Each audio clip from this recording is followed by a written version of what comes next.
Hello and welcome, everybody. Welcome to the very first episode of the Global Crime Fighters, the follow-on series from the Techno Crime Fighters Forum. Before we start, let me just have a look at the chat. If we can actually hear, if I can be heard everywhere. Could you guys in the chat please let me know if you can hear me or if I sound like a chipmunk or if there's anything bizarre going on? Let me just see. I need to wait for some. Okay, yay. Okay, here we go then. Fantastic. So if people can hear me, that's fine. So let's all start. I'm just going to do a quick introduction again for those people who are new to this program. This is the follow-on from the Techno Crime Fighters Forum that ran from March 2017 to July 2018 and had over 70 episodes. And this show is meant to be a direct follow-on, so we'll use a lot of the things that we discussed on the Techno Crime Fighters Forum. But this show is different in a sense that we are going to go truly global. So we are going to expand our view also away from just the US and Europe, and also look at other countries around the world, what's happening there. And the entire purpose of this series now is not just to report about the crimes that are happening, but to also develop forensic tools, forensic methods, so that everybody around the world can figure out what is going on, who are the perpetrators, and how we can bring them to justice. So this is the entire idea.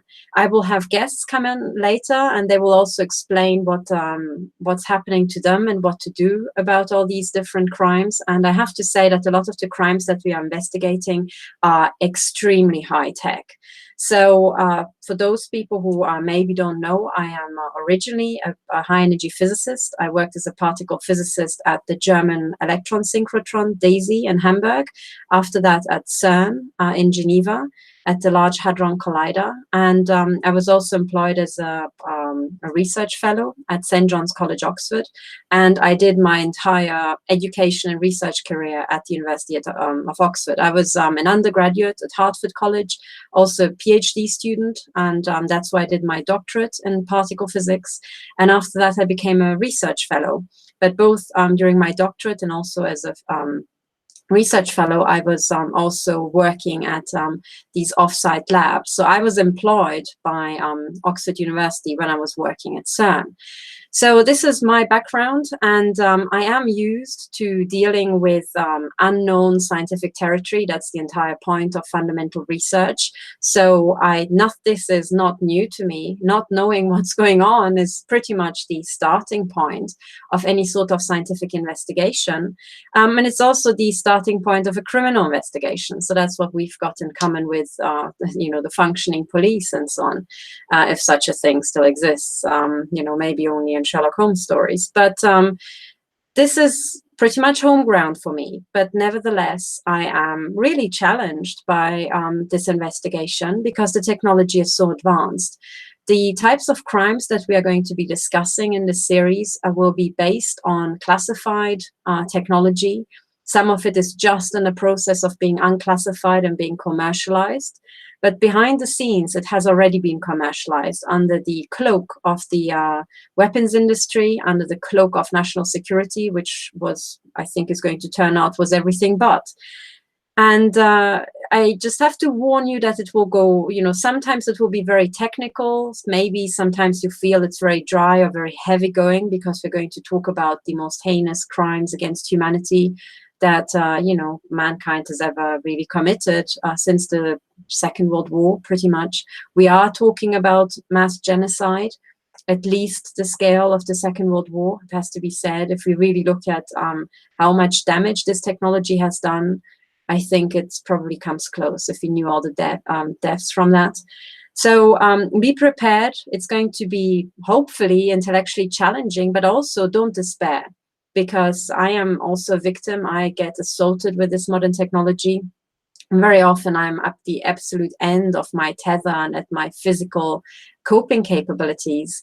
So what I will try to do is I'll try to take these complex concepts and break them down such that you can digest them. And also we have to weaponize our knowledge in a sense, because we have to fight back against the most ruthless criminals this planet has produced. And they have ganged up, they've networked, and we really have to move quickly, because this is a global genocide. It has been prepared for decades and decades.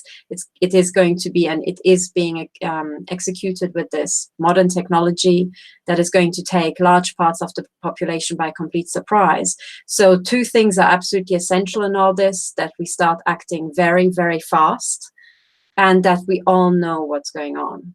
And it doesn't matter what your educational background. You don't have to be an expert in physics or engineering or mathematics or anything to understand this. I hope I can really break it down and base it on the just general knowledge that most of us have.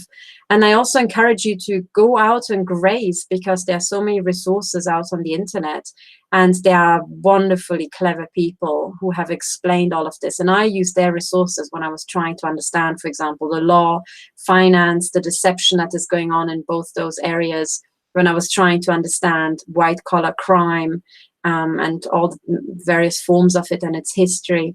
So they are wonderful experts, and I will try to point them to it. And I also encourage you to get the books that I suggest in this series, and just read them or skim read them, and then maybe just exchange them with other victims. But I do encourage you to do the, make the investment and really educate yourself, because, I'm somebody who has gone through a lot of education. I went through the standard school education, and I also went through, a very demanding undergraduate course that was highly selective at Oxford. We were all handpicked. Every college handpicks their student from an international, highly competitive pool. And when you go there, you are expected to have pretty much come the top of your year at your school. And on top of that, have more things going for you. And after that, I went through the PhD, which was yet even more demanding, because you're up against nature. You have to decipher it by yourself. And I know what it feels like to feel utterly overwhelmed and not knowing what's going on, But I can tell you that if you're just patient and you stay at it, you can learn anything. You can really learn anything. And that's what we all have to do, because one of the things I've learned is that a lot of the parts of my education, especially those I couldn't check scientifically, as in my school education, for example, in history or anything to do with economics that I've learned, were a complete lie. They were a lie from start till end. And I had to re-educate myself about what's actually going on. And to make matters worse, we all know, hopefully by now, that a lot of the things that appear in the news are not just misinformation. They are flat out lies. Sometimes they're about events that never happened. Sometimes it's about events that were staged by highly paid actors, and sometimes it's real events that happened, but they're interpreted completely falsely, and sometimes in a premeditated fashion, So we all have to learn what's actually going on. And one of the things I can say with confidence now, however, is that we are all dealing with one global organized crime cartel that is truly absolutely global, and when you're trying to fight it in one country, you might be hit by, assassins or disruptors from another country. Even if you are trying to get your own country under control, there might be foreign money going to so-called charities, which are only really charitable towards themselves and are very often fronts for organized crime or state-level terrorism. So I really want us all to open our minds wherever you are in the world, whatever language you speak. English is my third language. I speak Hungarian originally, then I learned German as a child, and then I learned English at school. So I'm communicating with you, to you in my third language. And I just want to encourage everybody to really dig out their language skills and start reading newspaper reports or blog entries in maybe a foreign language that you've learned at school. Just take the bother, use Google Translate, and really try to look for information, because we have to pull the best brains and the most, the people of highest integrity from around the world, and we have to reach critical mass really, really fast. You know, so that's basically my opening message to you. You have to understand that perhaps in the series, a lot of things will come as a shock to you, because they certainly came as a shock to me when I learned that everything in finance is just fraud. Everything at the state level, at the private level, it's all just one big fraud.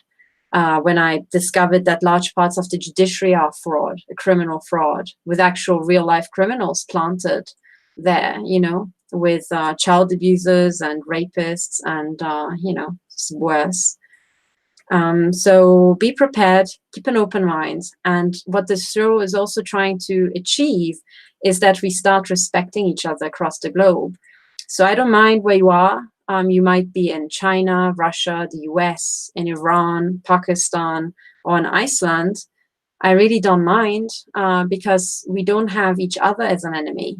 Most of us just want to, you know, raise children, have a good paying job, have maybe a nice house, a nice holidays, and just, you know, get along.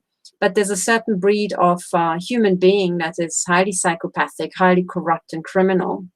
And really that is what we're fighting all across the globe. And I would like you all to understand that sometimes people of different color in a totally different part of the world will have a lot more in common with you than your own senators or parliamentarians, you know, who might be multimillionaires involved in very shady business dealings and so on.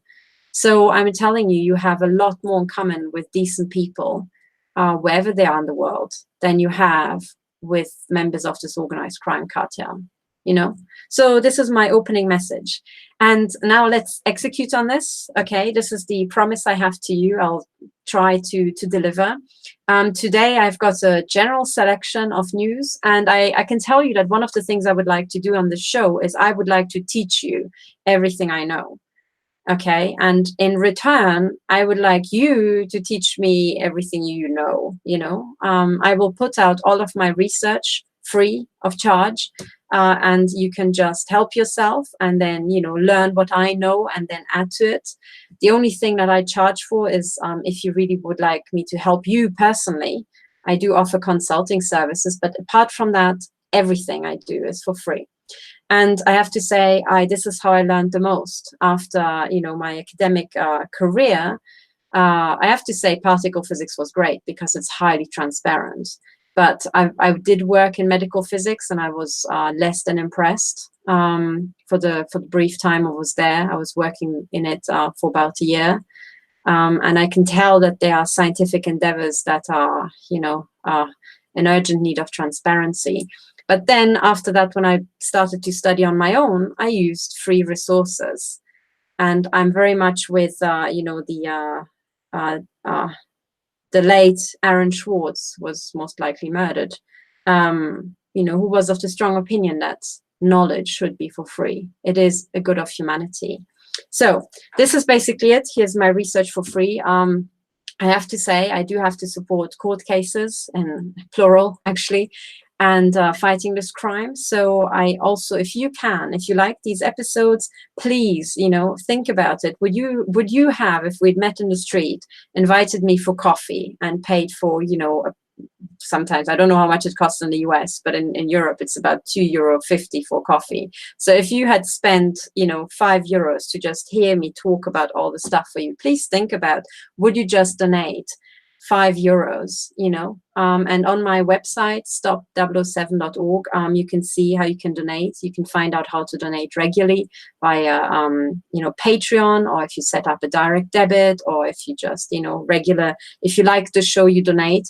But just know that whatever you donate, it is flowing towards trying to help other victims. But I do have to try to bootstrap this. And 2 of my businesses have been destroyed by this criminality. So I have to become creative. So if you like my work, please do support it, you know, but I want to do it on a voluntary basis. I do very much believe in the honesty of people. And if you like what you see, please donate whatever you can. I think, you know, if you are, you know, if you could afford $5 or €5, that would be great, you know, because then I could really start, you know, get equipment, make better measurements, put out even more videos and so on. that would be great. And if you can't, maybe think about donating, $1. And if you really want to support me and you don't have the funds, think about just opening a crowdfunding and then try to support me. But there are many, many ways we can bootstrap this. But I have to tell you I will do a lot of work for you. That's what I plan. And if you could support me, that would be great, because at the moment I'm entirely just self-funded, trying to hold all this together. So this is it. But anyway, so let's dive into real education. And one of the things I wanted to tell you is I would like to teach you everything I know. And included in that is also new methods of, it's still based on the old methods of deductive reasoning and criminal investigations and science, but there may be new avenues for investigation that formerly have not been known. And one of them is, for example, studying cartel signaling. That's actually a phrase I came up with. And cartel signaling is what the crime cartel puts out. These are covert messages to their minions and to their criminals around the world. And the beauty is, because the crime cartel is global, they have to communicate with people using images and symbols. And the meaning of these symbols are previously agreed. There's cartel insiders who say, for example, there are entire dictionaries with 3,000 or 4,000 words, and all the animals and the colors and objects have different second meanings. So you can form sentences and send secret messages. And these secret messages are being sent over, for example, music videos, also YouTube videos, adverts, they are in movies. And the reason why they're there is because the crime cartel by now owns the music studios that make these music videos, and they also own the cinemas and the movie theaters, or sorry, the movie companies making all these Hollywood, films. And that's why it's all there. And if you think about it, if you had to run a global organized crime cartel, you couldn't really send a memo around, could you? And anybody who tried to run maybe a European business endeavor, an international business endeavor, how important communication is. Your staff need to know what direction you're heading, roughly what your plans are. Are you serious about this? Is this just a decoy for the competition? And all this sort of stuff is also being put out by the global crime cartel. And actually, this crime cartel is very, very ancient. It goes back thousands of years. And it is actually a company. It is founded. Its structure is a corporation. And as far as I can make out, this corporation is operating more or less, according to canon law. And even criminals need to have some sort of, rules that they agree with. And this is it. Of course, they play sometimes hard and fast to those rules, but nevertheless, even they have to kind of know what the base expectation is. So this is it. And I would like to teach you a lot about cartel signaling. I would like to especially try to teach you what I know and learn from you what the hell to do about it all. Okay? Because that is really, really important right now. So what I also would like to say, just so that you know where you can find information of what I'm putting out, I'm spread at the moment over several sites, and I'm about to spread to even more sites, because I would try to stay as decentralized as possible, so that none of my sites can be just taken down like that by the crime cartel. At the moment, you are finding me at the following place. I will actually show you. So let me share my screen to show you all my different sites, okay? So to find information about me and what I put out, the first resource is stop007.org, stop007.org here. And that is my website. So here you will find the news, and then you'll also find, different resources. I have to say I'm in the process of revamping the site. So all these icons might, be jiggled around a bit, but these are the core topics, and you should always find these images there. Then another site that is also showing my work is the Joint Investigation Team. So this is the original core investigative team.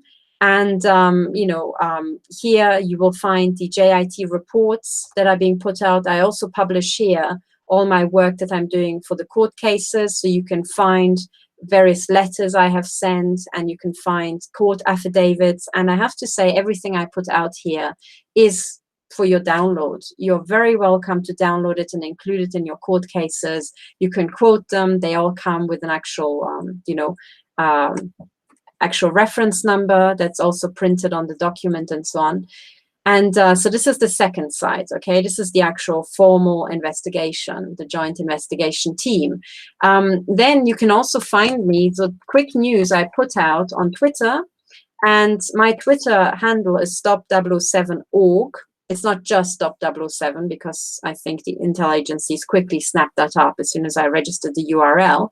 So this is the org at the end, stop007.org. And here you will find my reports, my random musings, my comments, and so on as they unfold. And here are my main tweets, which I number so that nothing can disappear. This is the big number you can see at the front. And then here at the top, if you click at tweets and replies, you need to be logged in for that. You can see my tweets that I send like that, but tweets and replies, I think you have to have an account and log in, but you can log in anonymously if you like. And I'm explaining this to everybody who really has never met me before. I'm not going to go through this every single episode, so don't worry if you're very familiar. I also would like to say that I started posting upon an invite on a news site, and this is called globalistwatch.com. And the URL globalistwatch.com takes you to a community here, a Google Plus community, where you can find posts of resources and links and important stuff, and they are, split into different topics. So you will have links about business, banking and finance, history, science and tech, a research library, movies and documentaries here, UN, EU, Agenda 21, and so on and so on. And there are also new sections. There's a new section called cartel signaling here. And there's a new section, very important one, called Fighting Back. And I intend to post stuff there. So I think if you've got a Gmail account, you can subscribe to Globalist Watch, and then you can see what I'm posting there. You know, I think you might be notified perhaps if I post something new. I don't know. I'm new to this Google Plus, and I still need to figure out how it's going. But, this is the fourth place where I'm posting stuff. And then finally, the fifth one, that's the one that you're watching on YouTube. Of course, you have, I only say it for those people maybe at some future point get hold of this video. So originally where it was posted was my YouTube channel here. And I'm also pointing people to it. So this is the episode that is live now, but you can also find all my international interviews, some analysis, the old Techno Crime Fighters Forum episodes, and you can also find an introductory course in systems analysis that I did in the very beginning, where I was trying to explain what's going on from a, kind of an easy to understand point of view. But other resources that you can use is, for example, I made a series to show you how I measured my body implants. That's a very relatively quick and easy way to measure stuff. And then down here in the section that I call adult education, I included, interviews by people that I think you should really listen to. There's a lot more out there, okay? So this is not, I should update this because there are 50 different, new people that I could add.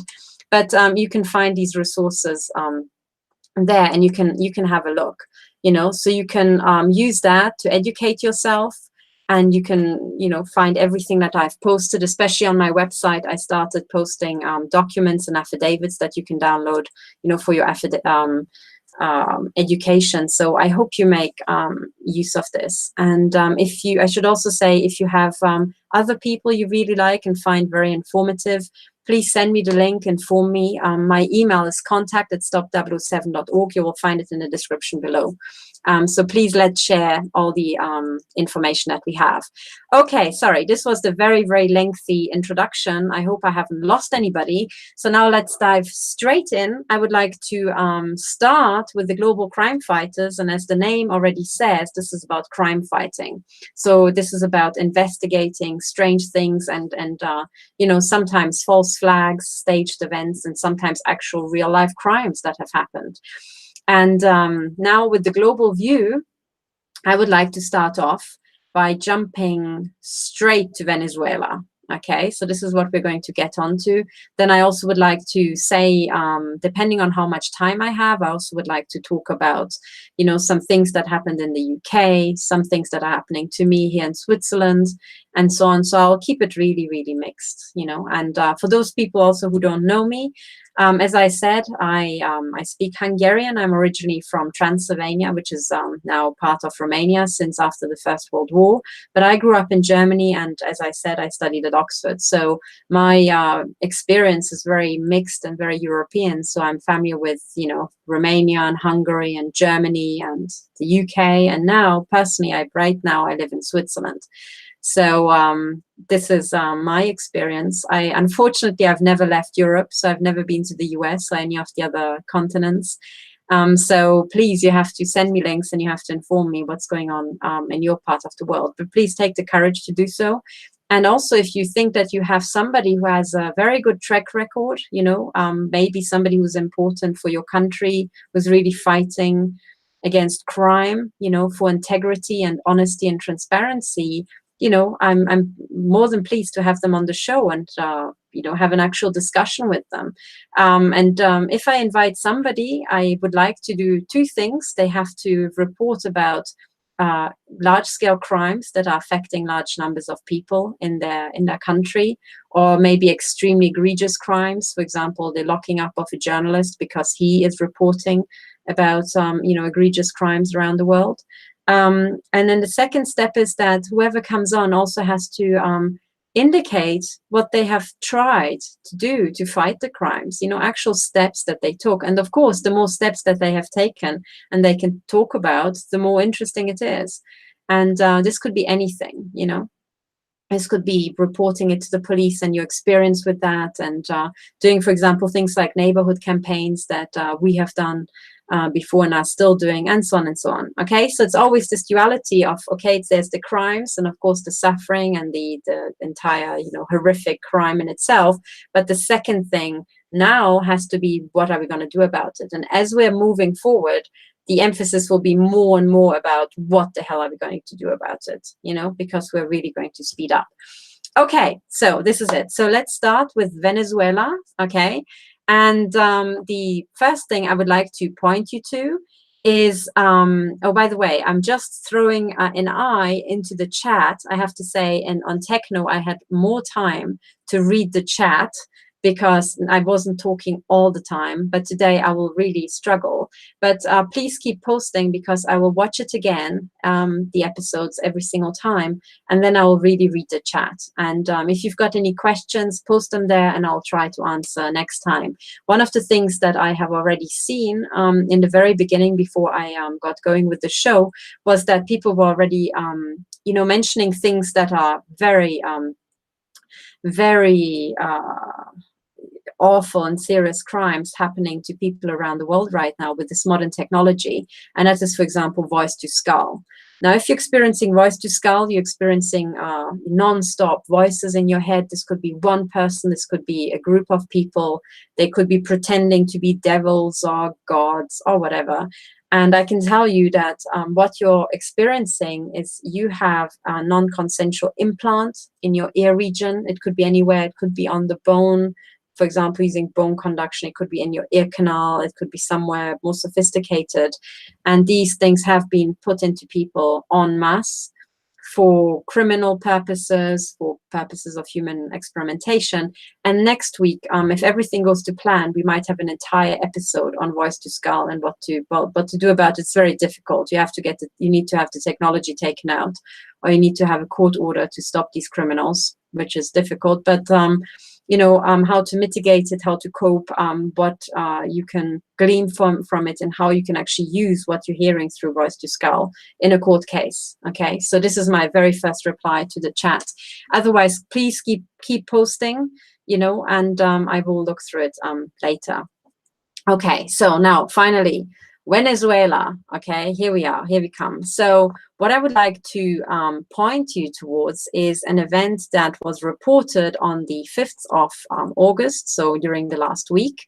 Let me just share my screen and take you all there. Hang on. Let me, Okay, so hopefully you can see my screen. And the event I would like to report or talk about is the disruption of the televised address by Venezuelan President Nicolas Maduro. Maduro, sorry, I probably cannot pronounce it perfectly as you are used to hearing it.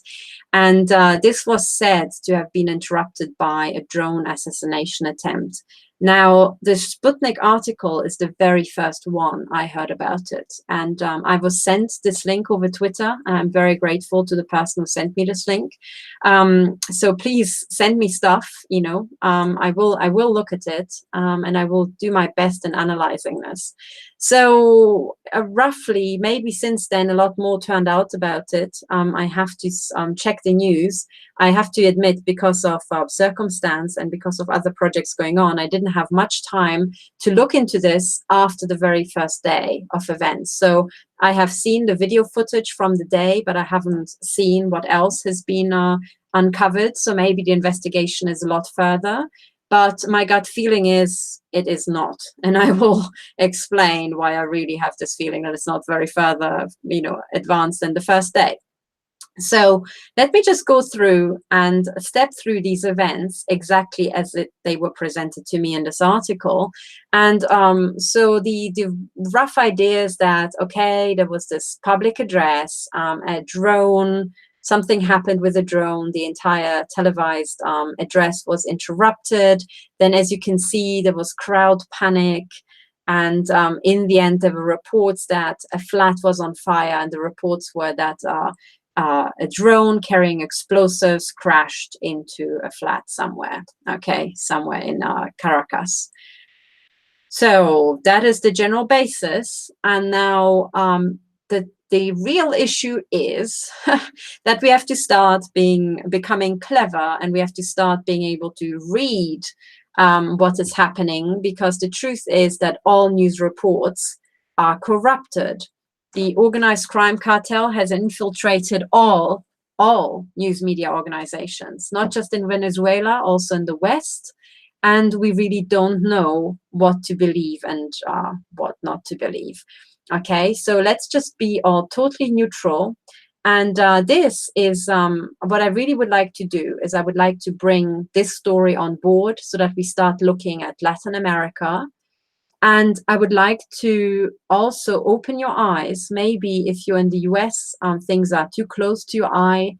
If I start talking about President Trump, you will get extremely emotional. Either way, you're either super emotionally for him or super emotionally against him. But if you're looking at a country that's not discussed that much, maybe I can actually get concepts across to you that you will find, you know, closer to home. This is the idea. So I'm not going to, you know, be able to solve what happened at that address, but I also don't need to. The purpose is to use all these events, and all of us, we are learning as we're going along. Okay, so enough waffle. Now let's look at some evidence material. So what's going to be played here is the live televised speech. And let's just see what happened. And I will try to put my speakers on maximum so that you can hear it. If you cannot hear it, please go to these links later on, and I'll try to put them into the description below the, I meant to say, I'm going to put the links in the description. If you're watching this on YouTube, there's a description expanded below the video because there's further information, please. And there should be a tab called links, and I'll put everything that I'm showing also there. So later on, if you're watching this, you know, not live, but later, you should have the links. I might not have them straight away when I start the broadcast. Okay, so let's go. This is going to be interesting, people. So here we go. This is what happened. Just a second, let me turn on this maximum volume. Here we go. Vamos a apostar por el bien de nuestro país. Ha llegado la hora de la recuperación económica y necesitamos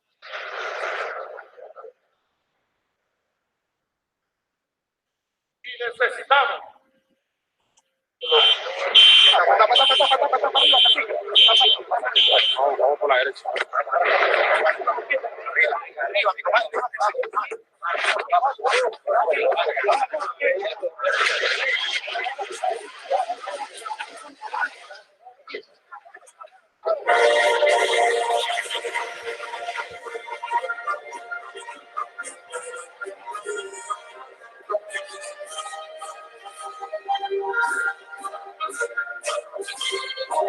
Ha culminado esta transmisión conjunta de radio y televisión. Gracias por su atención. Sigamos haciendo daño.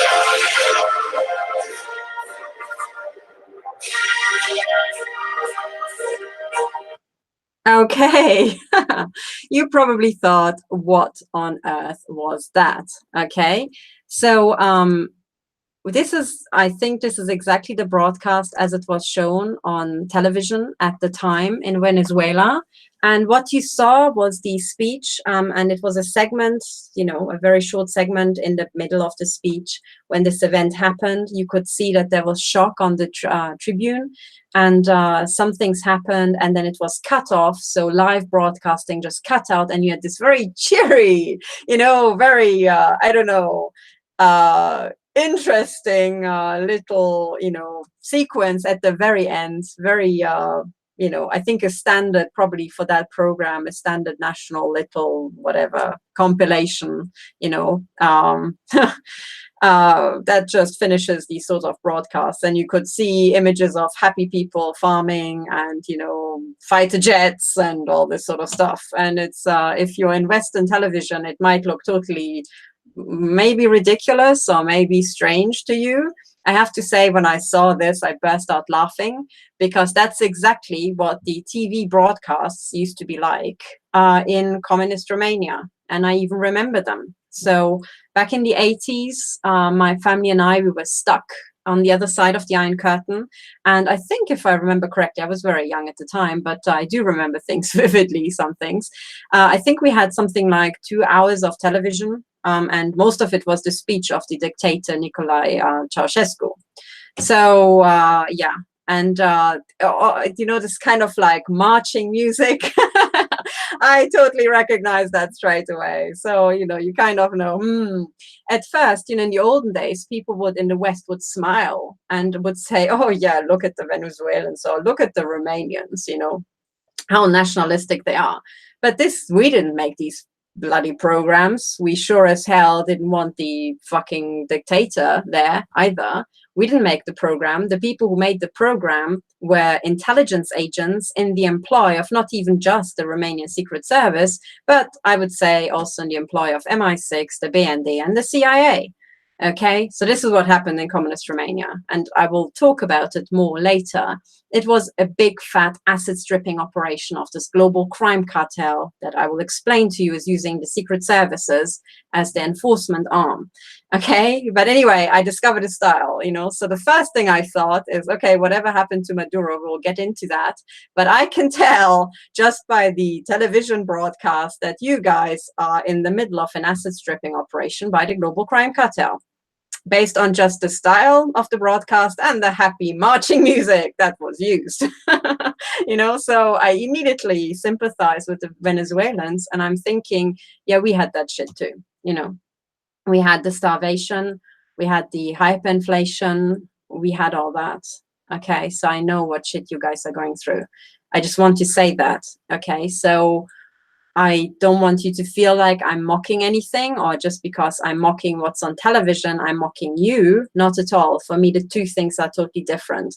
For me, what will be shown on television most of the time is the output of the global organized crime cartel and what people experience every single day, wherever you are, in China, in Venezuela, in Romania today, or back in communist times. These are two separate things. Okay, so do not take it personally what I say now. And I think many countries, including Germany, the UK, and the US and Switzerland, we will all learn that the people who are our leaders sometimes were not even voted for by the people, and they are all agents of a global organized crime cartel. Maybe not all, but a lot. Okay, And now I would like to get on to how the hell we can figure out what the hell's going on, who's involved, what the F just happened, and all this sort of stuff. So now that you know what was shown, I would like to go back to the broadcast. And now as an exercise, I want us to do this together. And I really hope, I really hope that the video quality and the streaming quality is high enough that you can see it to the same standard that I can see it. Because there's a gold mine hidden in this little video that I would like us all to go through. And now what I'm going to do is I'm going to play this clip twice. Okay, I'm going to play it once. And if you're watching this offline, I actually encourage you to find the link, you know, by using the link that I by then will have posted below. Stop the broadcast, pause it, and watch it yourself, okay? Because you will be able to get a lot more out of this, you know. If you're fast enough, maybe you already have this video and can do that now, but I will just play it twice. And the first time around, I will send a commentary, and the second time you watch it, I will stop it and I will actually point to things that maybe you didn't see the first time around, okay? And this is kind of like an exercise that I would like to do with all of you. So be patient and bear with me. I'll try to get stuff out that maybe you haven't seen before, okay? So let me share my screen again. And now let's all get our investigator hats on and watch this entire broadcast one more time. What exactly can you see? You know, what, and try to really look carefully and try to find out everything that you can deduce about this footage. What is strange? And watch the faces here. Watch all the other people as well.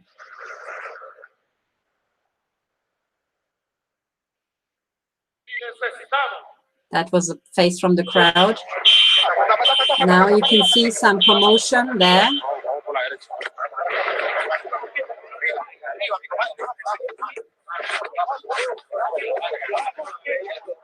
And then suddenly, starting from here, 2 rows down, you have crowd panic. And watch this wonderful little thing. Trains jumping out, agriculture, farming, war, industry, more war, industry, war, education, happiness, nature.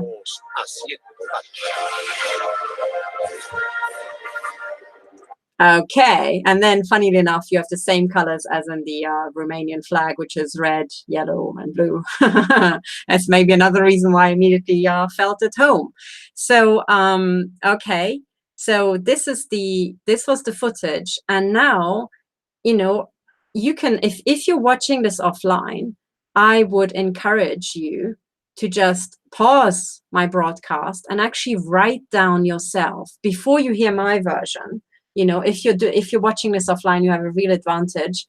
Just pause what I'm saying right now and write down everything that you have deduced, everything. Look at the faces behind Maduro. Look at the reaction times. What do you find odd? Look at the crowd. How did the crowd get really, you know, in a panic? How did this stampede suddenly come about? And what can you see? Is there anything in these 2 sequences, you know, of or 3 sequences really, because we saw the Tribune, we saw the person close up, this young soldier close up, presumably his direct reaction to what's going on, and then we saw the crowd, and then finally we saw everything. You know, in my comments, you could already see what I deduced from that, which was, you know, agriculture war, agriculture industry war, industry war. You could see where the emphasis was and the subliminal messaging, you know, and then eventually it's like, oh, happy people in nature, it's all fine, good night, you know. So this is the analysis. But anyway, so let's now dive in and go through it again, because now I will point you to what I saw when I saw this broadcast. And I should say I also didn't see it the first time. The first time I always just get an impressionist, you know, woof, that just hit me in the face with this. That's the first round. And I encourage you to go do just exactly what I do. The first time, just go in completely neutral and let your subconscious flag a few things.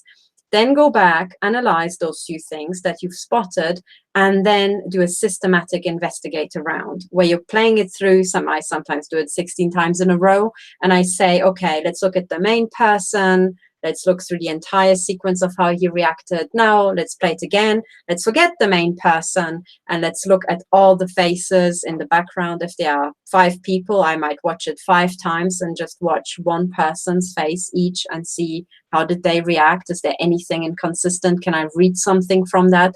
Did they look in a different direction? Have they seen something else and this sort of stuff? And I encourage you to do that too. And the reason why I have to do it is because I'm telling you everything you've ever seen on TV, including the news broadcast, was a pack of lies. Okay, so, you know, let's now go back and look at the natural reactions of the people on the ground, and let's try to get as much out of it as we possibly can. So let's go back, and now I'll tell you what I saw, not the first time, after about 16 to 20 times, you know, so don't expect to see all this stuff the first time around. Okay, let's go back. Oops, sorry. Let me jump there. So the whole thing starts with him. And what I saw, and I'll just give you the answer now. Okay, so this is last orders. If you haven't paused the broadcast yet, pause it now and do your own homework before you listen to this. But what I saw is that the president is genuinely surprised. He has no idea what's going on. And the way I could tell is because he's immediately reacting to what sounds like a loud thud, you know, that's reverberating everywhere, including on the stand where this the camera is placed. And also the number of seconds that passed in the time that he was trying to figure out what the hell is going on. To me personally, I mean, I invite other investigators to look at this. Maybe you come to a different conclusion. But to me personally, those reaction times were entirely consistent with the person who is taken by complete surprise. Okay? Now, the people around are a different matter. And I would like you to look at this guy here. I would like you to look at this guy, and especially this guy, you know. Also this guy later. And this woman is also important. So I'm just going to stop things as events are happening. So this is going to be annoying, but just bear with me because this is now the criminal investigation bit. Stop already in the first 2 seconds. What you saw is this man was breathing in really heavily. His entire shoulders lifted. Watch that again. There's something really bearing down on him. And look, he's looking up. And then watch this. Did you see that? His entire chest, he was really tight. His shoulders were really tight. And then he's breathing in really heavily. It's like he's really tense. Or maybe he's just really hot. Okay, and he can barely breathe in the heat. And he's looking up into the sky thinking, when will this bullshit end? You know, you don't know. But it could also be that he's looking up into the sky because maybe he knows that the drone is coming. But there's not, at the moment, not enough evidence to say that. But these are the sort of things that you need to think about. Because if something like this is pulled off, you have a president and you've got some military dudes who are really blinged up here in the background. The first question is, did the military know that this was going to happen? Did any of these guys maybe stage it? Were they involved in a conspiracy? And so on and so on and so on. So this is why this sort of stuff is also important. The other thing you will notice is that this guy is nervously playing with whatever the hell he's holding in his hand. So let me just show that. And now just watch his hand, okay? And the reason why hands are important, especially with men, is because for men, it is they are genetically predisposed to, you know, if there's a problem, to fight it with their fists. So this is why men's hands, if they get stressed or if they get aggressive, if they got a flash of testosterone, their hands will get tense, their hand muscles will cramp up. For women, it's not necessarily the same, to the same extent. But this is why somebody playing, you know, it could also be that he's so hot he's about to faint and he's trying to keep himself desperately awake. But I don't want to smear any of these guys standing here, but I want you to know what sort of little bits of evidence to put in. This is a learning curve today, okay? So now watch this guy's hands. Vamos a apostar por el bien de nuestro país. Ha llegado la hora de la recuperación And then you saw this económica. hand, okay? And then this thing happened. Okay, let's just stop this. Now, the other thing you saw was his other hand. He does a movement, which is a typical movement that men do who want to shake off tension in their wrist. Okay, now let's watch this again. Now watch his right hand. There. Okay, there. It was kind of like a shake, you know, but he's standing perfectly still, so his sleeve can't be chafing him. So what was it? It was this tension in his wrist. And it could be, again, anything. Maybe he's got a leg cramp. Maybe he, too, is feeling like, oh, my God, I'm going to pass out, and he's getting tense. But what I see here is that this guy is super tense, and at this very same time, this guy is super tense. Both his hands are trying to work off tension in his wrist, and both of them seem to have military bling, you know, whatever their status. Okay, now you just heard the thud. Let's just watch it again. And now let's go to the woman, okay? What does she do? Vamos a apostar por el bien de nuestro país. Ha llegado la hora de la recuperación económica. She grabs the sleeve of the guy standing next to her right.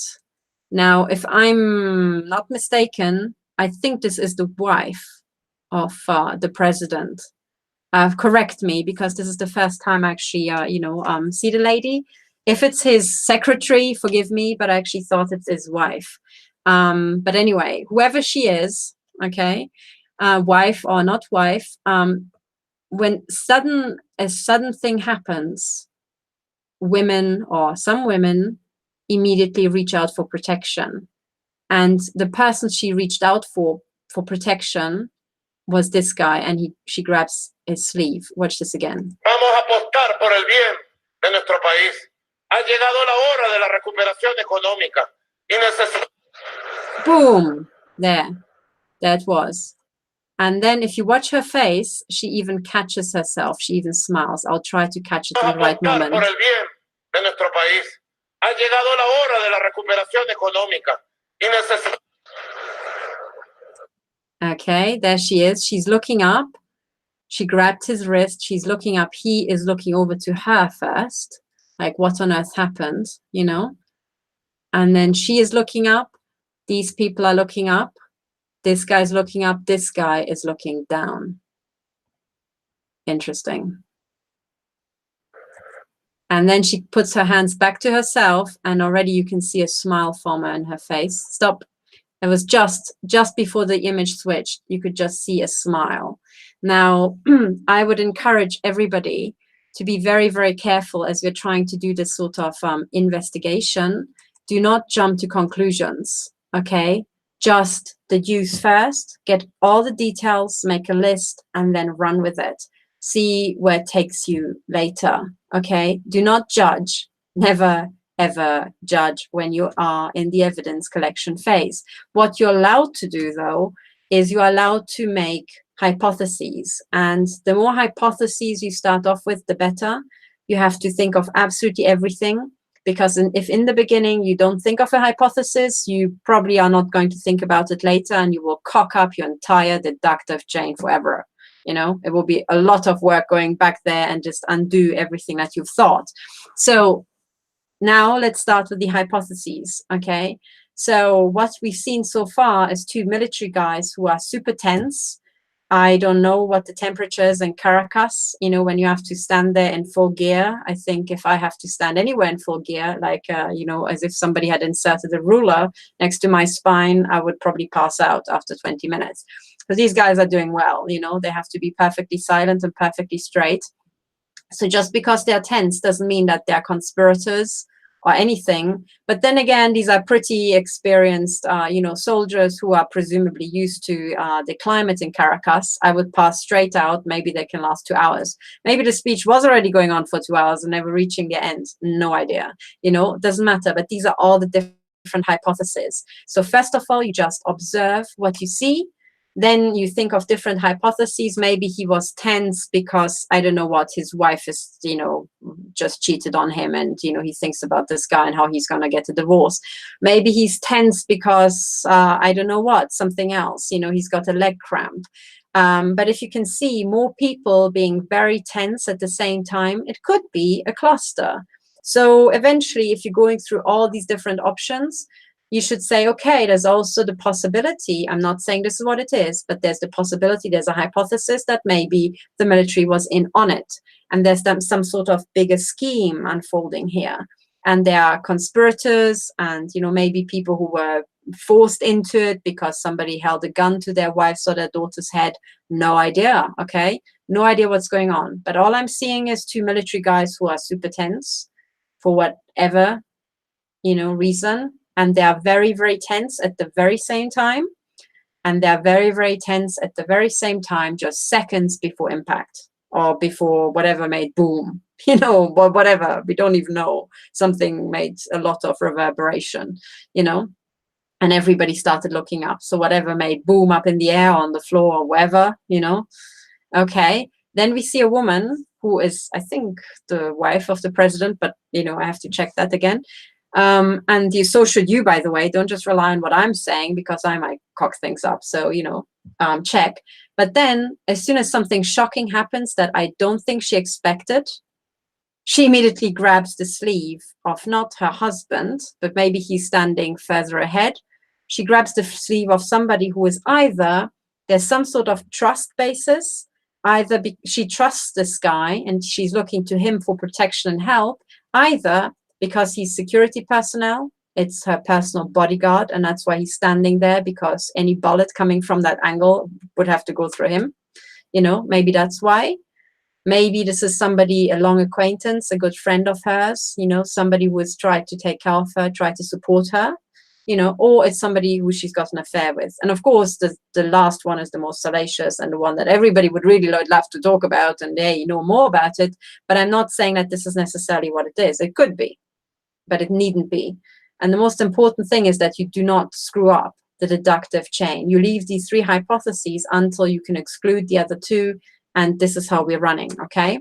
So, we're still in this exercise phase, and if you're a perfect investigator, you probably think, oh my goodness, this woman is telling me, like, in deductive reasoning 101. Okay, good for you. Don't worry, I'll get advanced before you know it. For everybody else to whom this is new, this is how I would like you to think from now on, okay? In a scientific way, as a criminal investigator, because you will have to. You will have to do this in your own families and your own communities, okay? So this is what we're seeing. We're seeing that much. But let's now move back to the last two people who are, standing at the back. And with them, now let's look at, what direction they are looking, how quickly they are looking in that direction, and how quickly they are snapping out of looking in that direction, okay? Maybe this is going to be interesting. So let's go back, okay? And don't worry, I do have some nuggets for you, okay? It's not going to be just as boring for the entire show. And now please focus on this man, and please focus on that man, okay? Vamos a apostar por el bien de nuestro país. Ha llegado la hora de la recuperación. Did you see that? Stop. Did you see that? He's also, something is really, weighing him down on his chest. He opened his mouth and he also breathed in really heavily. Look at that. There, you can see him kind of pull back. Let's see that again. And this guy is standing there. I couldn't see anything. So let's just watch this again. Vamos a apostar por el bien de nuestro país. Ha llegado la hora de la recuperación económica. Yeah. Okay, did you see that? Did you see that? Because that was priceless. I will just go through this again. What you will see is that this guy, is standing there. He's breathing in really heavily. Then there's impact. He looks up. He looks straight down. He looks back up again, and then says something sideways to this guy here. And it just goes, his eye up, down, back up, sideways. Boom. And then he moves. Now look at this again. Vamos a apostar por el bien de nuestro país. Ha llegado la hora de la recuperación económica. Boom, up, straight, sideways, up, sideways. Let's go. Did you see that? He was fast. He was fast. I mean, unless this guy is like a trained assassin who just does this sort of stuff literally 16 times per day, I have to say his reaction was fast.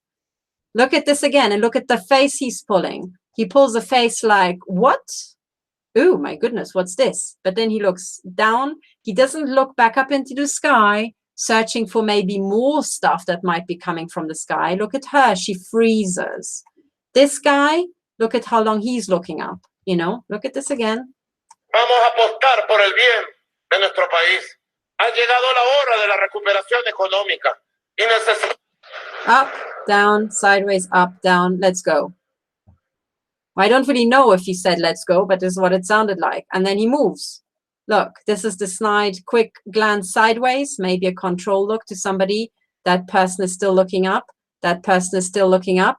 He's already looking sideways. She's still shocked. She's covering her throat. Now, the covering of the throat for women is an instinctive, protective thing. If something happens, you cover your throat, your most sensitive area. So I can tell that this woman is genuinely shocked, either by the sound or because she doesn't know what just fell down.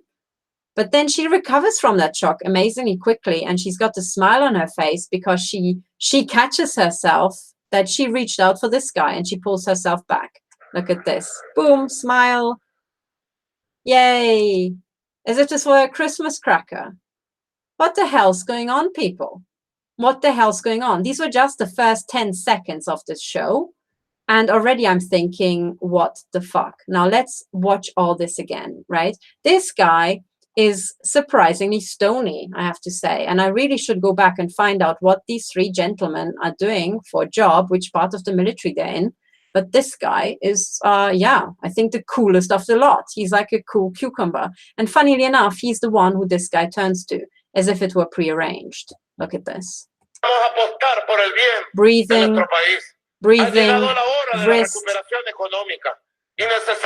impact, looking sideways, up, down. Let's go.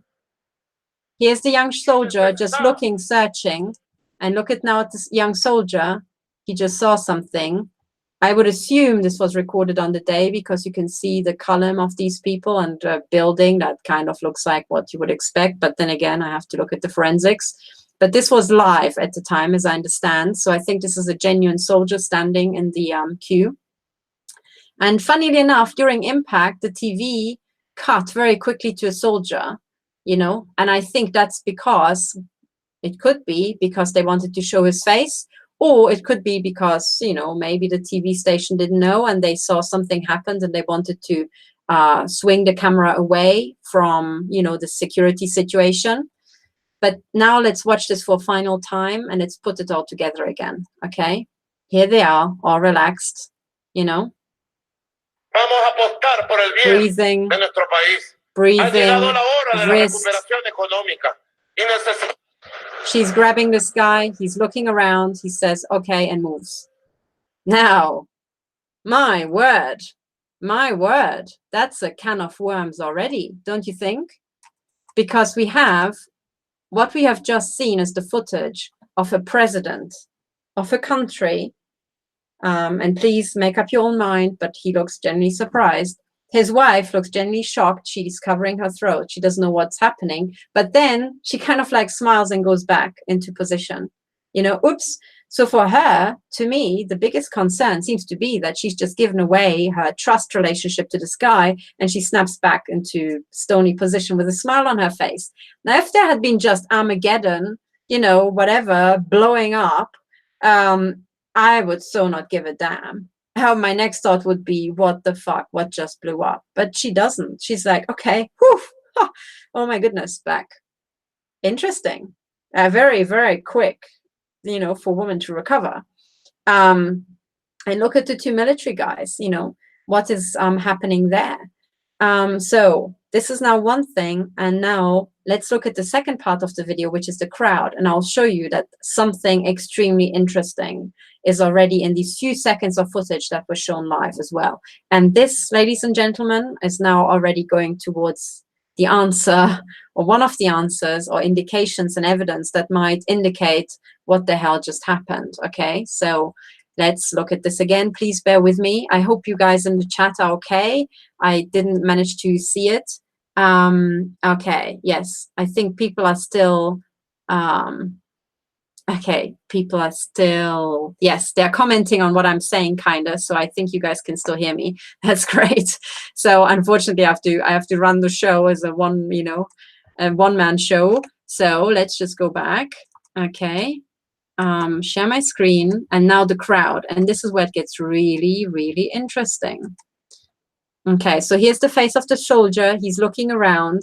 He's thinking, what on earth just happened? You know, he just doesn't have a clue.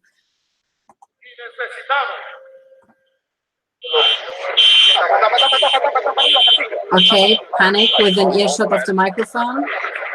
Fear, commotion. Somebody moving, a white car, and then panic. Okay, but now let's look at this again. Okay, and I have to kind of jump back. Okay, this is the soldier, and I'm going to jump ahead now. I'm using the forward key on my keyboard so that you can just see still images, and then it's easier to talk about it. So there was this. Here was this. Okay, and the first disturbance you will see is here. Right? Oof. Everybody else, here, I'm flicking back and forth. Okay, flicking back and forth. All the other columns, the first here, this column is still, that column is still, that column is still, commotion. And one guy, I think, turned around. Here, he turned around. You can see him here. And there's some big commotion, which kind of makes me think whatever happened was probably happened here. So maybe the boom happened above this place, or something fell out of the sky, but there's something, and somehow the crowd seems to turn inward. If you look, it kind of, they are all clustering around the middle, you know? Yeah. So flicking back and forth is a good way. You can see how the stuff happened, but everybody else, very noticeable. 1, 2, 3 columns here, no reaction. 1, 2, 3 columns behind, no reaction. Okay, no reaction at all. Here, flicking back and forth, back and forth. You can see something happened here. All right. Then the next thing that happens is that this white car starts moving very quickly. Now, I do not know if this was the VIP lounge where the speech was given, or if the VIP lounge was actually over here. I have no idea. Maybe there was a big podium where all these military leaders were standing. I genuinely don't know. I don't know what the rules are when you've got military parades. Is the military expected to face the president, or would that be too confrontational? And is the president expected to just stand? I would assume that if a president starts speaking, that everybody faces him. So my gut feeling is almost like, you know, he was standing here, but I don't know. It could be that he was standing there. It doesn't look like you can accommodate a big tribune, but I don't know. So no idea. I have to clear these details, but doesn't matter that I don't know the answer, because this is all about the deductive chain. But whatever happened here, very, very quickly, a white car started moving here. And this white car was stationary beforehand, and it looks like a very long car, so it could be a VIP limousine pulling up and maybe pulling people out.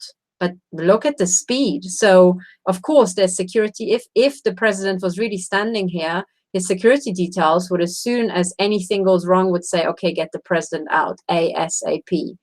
And they would get moving. That's what these guys are paid for, okay? So you expect it to take just seconds.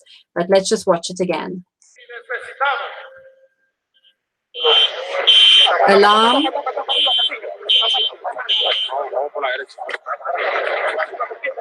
Motion, impact.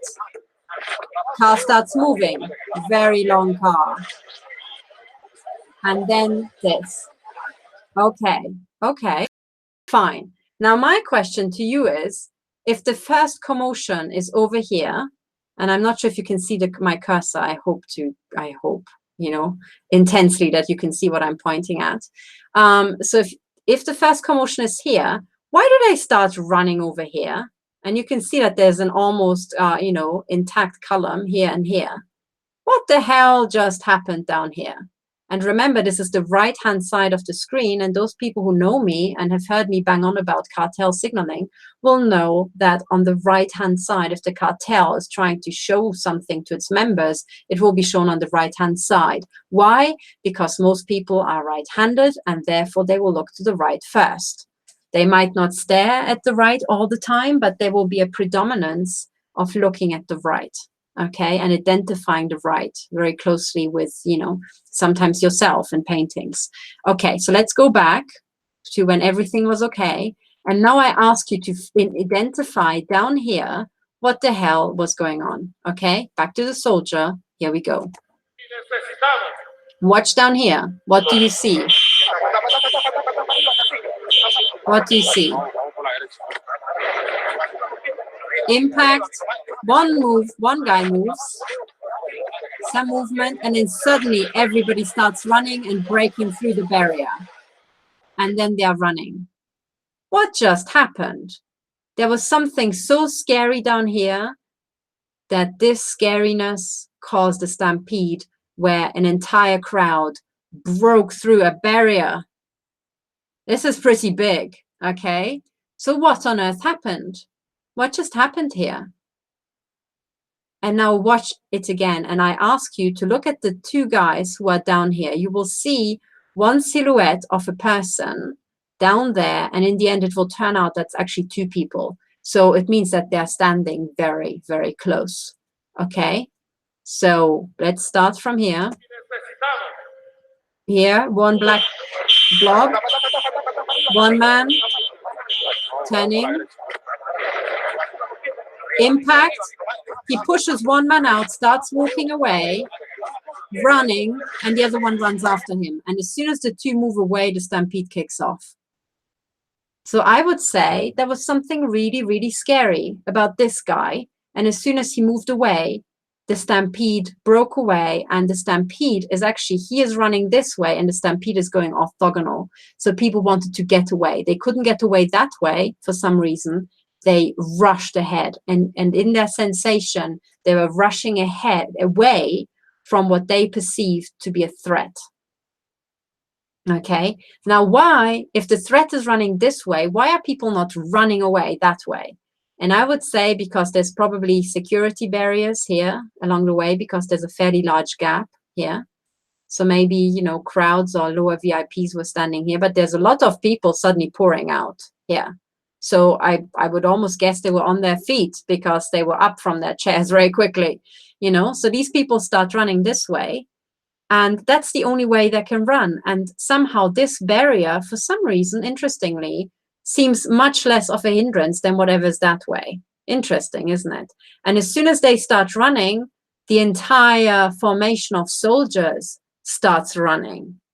Now, what the hell is that? Because these people who were standing with their backs to what happened, they are not moving. And if I'm correctly informed, these soldiers are under orders that unless they're being ordered to move, there's no moving away. Okay, so you're meant to stand here like a pole, whatever the hell happens. And that's exactly what everybody does. And this bang was so loud, it must have been heard by so many people. But for some reason, these people don't move, those people don't move. These people don't move because they're totally oblivious. These people suddenly run away, okay? And then suddenly these guys turn around, and everybody who turns around begins to run as well, because they see a huge crowd of people already running, and, you know, it's very contagious. You think, oh my God, these guys really probably know why they're running away, so let's just run away, you know? It's kind of this group effect. But this is super important. Now, I will point you to one detail. The two men you saw in the beginning, this one man seems to push the other man out here. And as he's pushing it out, I almost have the impression he has his arms up in the air. Yeah. Okay, so they're standing very close. He turns, pushes him out. And then as soon as this guy starts running, he starts running after him. But look at how the character who pushed him moved away, because he looks like when he pushed him in, he was holding a gun and he kept pointing the gun at this person, and then he falls into a jog, and then he's jogging fast away. So to me, that sort of behavior looks like in the films, which is thankfully, my only experience of this sort of special branch type of behavior, but he very much looks like in the films, okay? So to me, that guy looks trained. He's either a very good actor or he's a trained military guy, okay? Now let's see that again. So, and then start thinking, why the hell would he push somebody into the crowd and point a gun at him? Look at this. Okay. He waits for the boom. After the boom, he pushes this guy. He's pointing his arm. He's jogging, and then the other guy's running after him. Okay. Now, please watch this for yourself. Maybe you find a higher resolution image and ask yourself, why the hell would simultaneously to a big boom, right? There's a massive big boom, and we are told that there was a big drone strike, and that's always really scary. That was an assassination attempt. Why would coincidentally, within the same second of the boom, already be a gunman at the ideally televised spot with the gunman on the right-hand side, conveniently under a really visible row of satanic stars? I can't see any of the others, but I can really see this one because suddenly, somehow, this flag seems to be turned towards the camera. All the others are pointing along the street, here, here, here, which is why you can't see the stars. This flag is transverse and is pointing such that you can see a row of 6 satanic pentagrams. At the foot of the 6 satanic pentagrams, you just happen to have a gunman who just happens to push a person into the parade grounds exactly a second after the boom. Now, if the gunman hadn't known about the boom, he would have been pretty shocked. If you want to do a live kidnapping at the speech of a president, the president of Venezuela, I mean, this would be the shittest place to do a kidnapping or point a gun at anybody, given that this entire area is a security zone, right?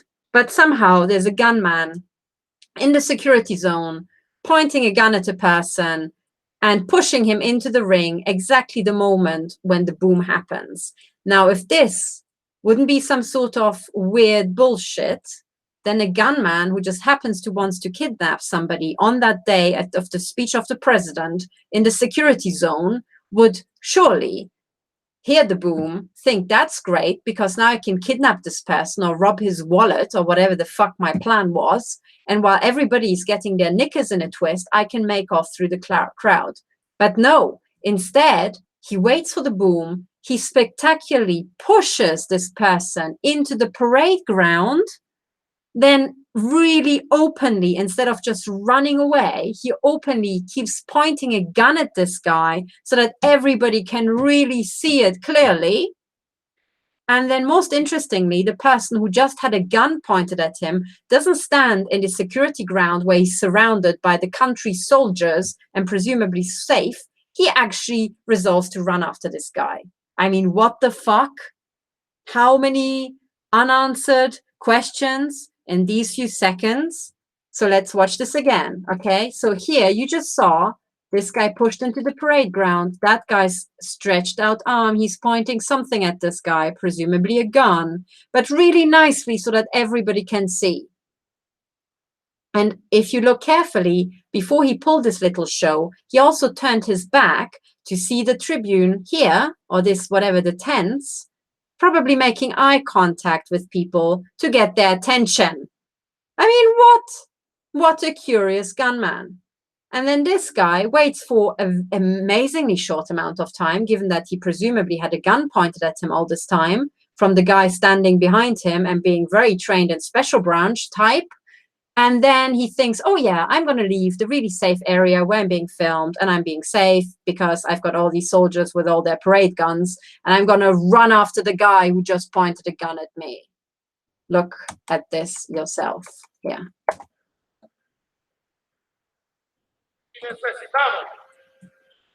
Look here. Turning. He appears really thin. He's looking over there. He's turning back. He's pushing this guy, walking away, pointing the gun, jogging, and then the other guy runs after him. And then the panic comes. And now we understand why these people really want to run away, because they just saw a gunman and they just heard a really loud boom. And because the gunman was showing his gun openly a moment after the boom, everybody is already conditioned to think terrorists. So you want to get the fuck away. Okay? And I would say this, ladies and gentlemen, is a staged event. And I will say that this is a staged event because no fucking way would a gunman be there, act like that just a second after the boom. And no way would he keep pointing a gun instead of just slipping it into his pocket and make the, you know, get the hell away. You know, no one ever in their right mind would behave like that. So what we have in sum total, are a group of very nervous, very tense military leaders who already are looking up before anything happens. This guy can't even shake the tension out of his arm, even though, sorry, this was German, even though, even though he's a trained soldier, okay, this guy is breathing really heavily so that it can be seen on camera, even though he's a trained soldier. You know, this guy is standing there like a stone. And this guy, who's not in, you know, ironically, you know, the military trained guys seem to have their knickers in a real twist. And the guy who isn't even in uniform is like cool as a cucumber. And just within seconds just goes, okay, right, let's go. So, ladies and gentlemen, I can't, having this creeping suspicion, this hypothesis just creeps up on me that this is something that was arranged. And the military knew about it, but they were really uncomfortable because I think their bollocks are on the line, you know. And this guy's bollocks isn't really on the line, which is why he's so cool. And he seems to be a snazzy operator, or he is literally the coolest ever. I don't know what, trained by whom, you know, special branch kind of guy who's got his shit together within a microsecond. I don't think so, frankly. I don't think so. No one can, you know, decipher a situation like that quite that quickly. So frankly, I would say whoever's standing behind the president was in on it. I'm sorry. And this lady, she was taken by complete surprise, revealed her trust to this guy, which could be an affair, but could also just be a very, you know, open friendship.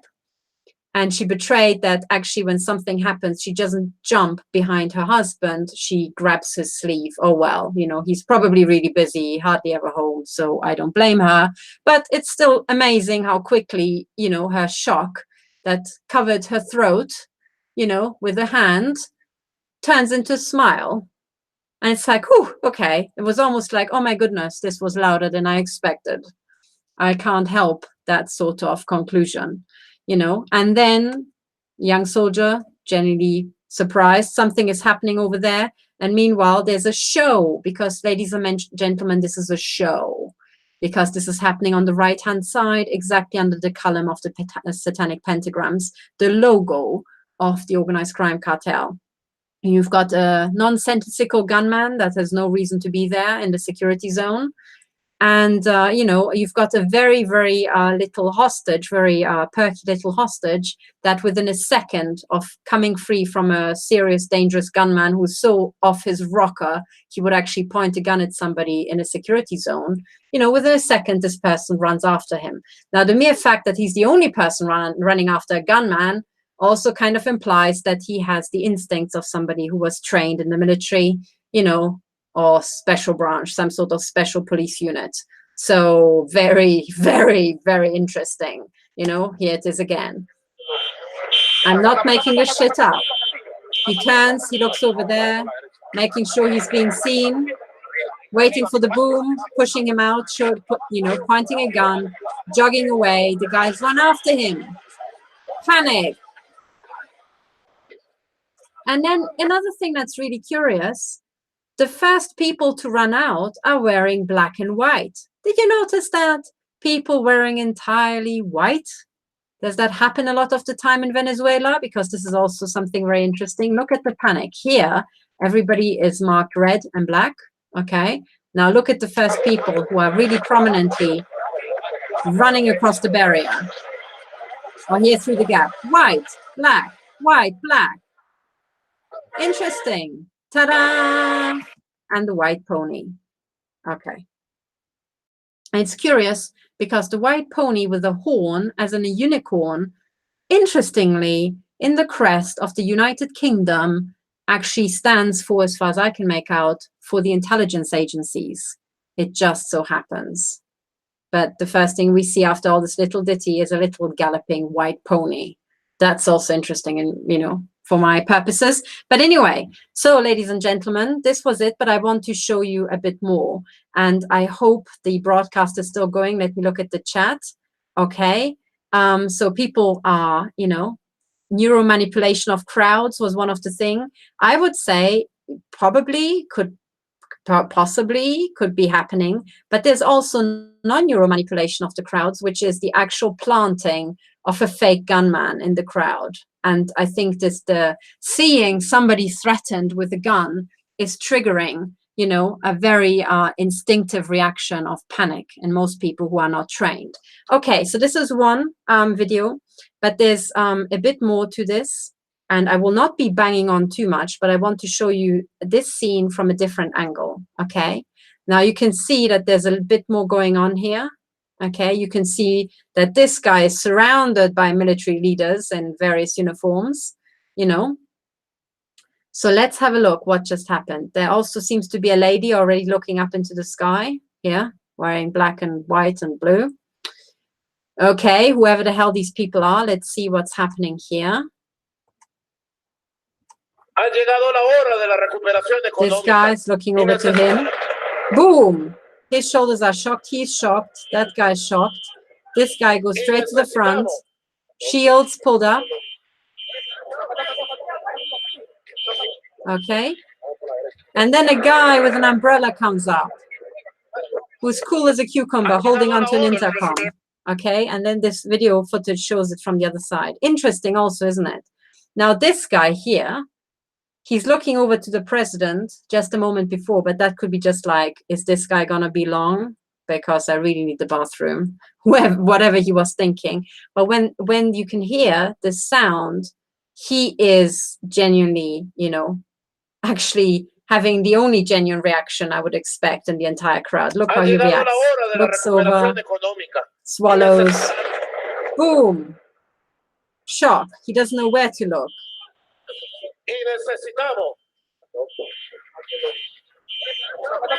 Okay, and these are shields.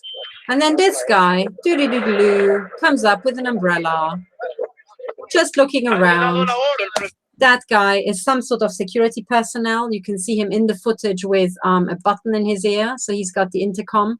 On other footage, you can see that he's got a wire, a really classical, very bulky, old-fashioned. In other words, he is meant to be seen to be a security guy, because these guys, everybody knows that if you've got voice to skull, you don't have to have a visible intercom system for you to have, some sort of voice transmissions to your ear at high def. Okay, so for these guys, they could also have stuff implanted. Why do they need this stuff? The reason why they need it is because it's security theater. Those people who don't know about advanced technology need to be able to identify this guy and spot for themselves that he's got a really obvious wire that he's clutching here that runs all across his jacket on the outside. He's got a big, fat, curly wire. Okay, so this guy is meant to be one big, bulky guy who just is meant to stand there and look like covert policing. Okay, he's so ostentatiously overt. It's for the purposes of the crowd. Now, everybody else just looks like in suits, okay? And you can see that it wasn't the military guys who jumped up with these shields because they were up there on the podium. It was these guys, and curiously, a lot of people in red, red ties. So that seems to be the inside signaling that day for security, people wearing red ties, okay? So I want you to work through all this footage, but keep in mind what you just saw. And I already hinted at the fact that I believe that a really good working hypothesis could be that this whole thing is bullshit from A till Z. It is fucking bullshit, okay? Because you may think what you may about these guys, but this guy is odd. He knew what was going to happen. He was very quick on his feet. And he has, I think if I spotted correctly, this guy's got a red tie, that guy's got a red tie. He seems to be some intel/security personnel, very prominent because his face is meant to appear on the footage right next to the president. So to me, it looks like a very overt signaling to the crowd. The security people know exactly what's going on. The security people are standing behind the president and they are controlling things, surrounded by the military. And these guys tell the military what to do next.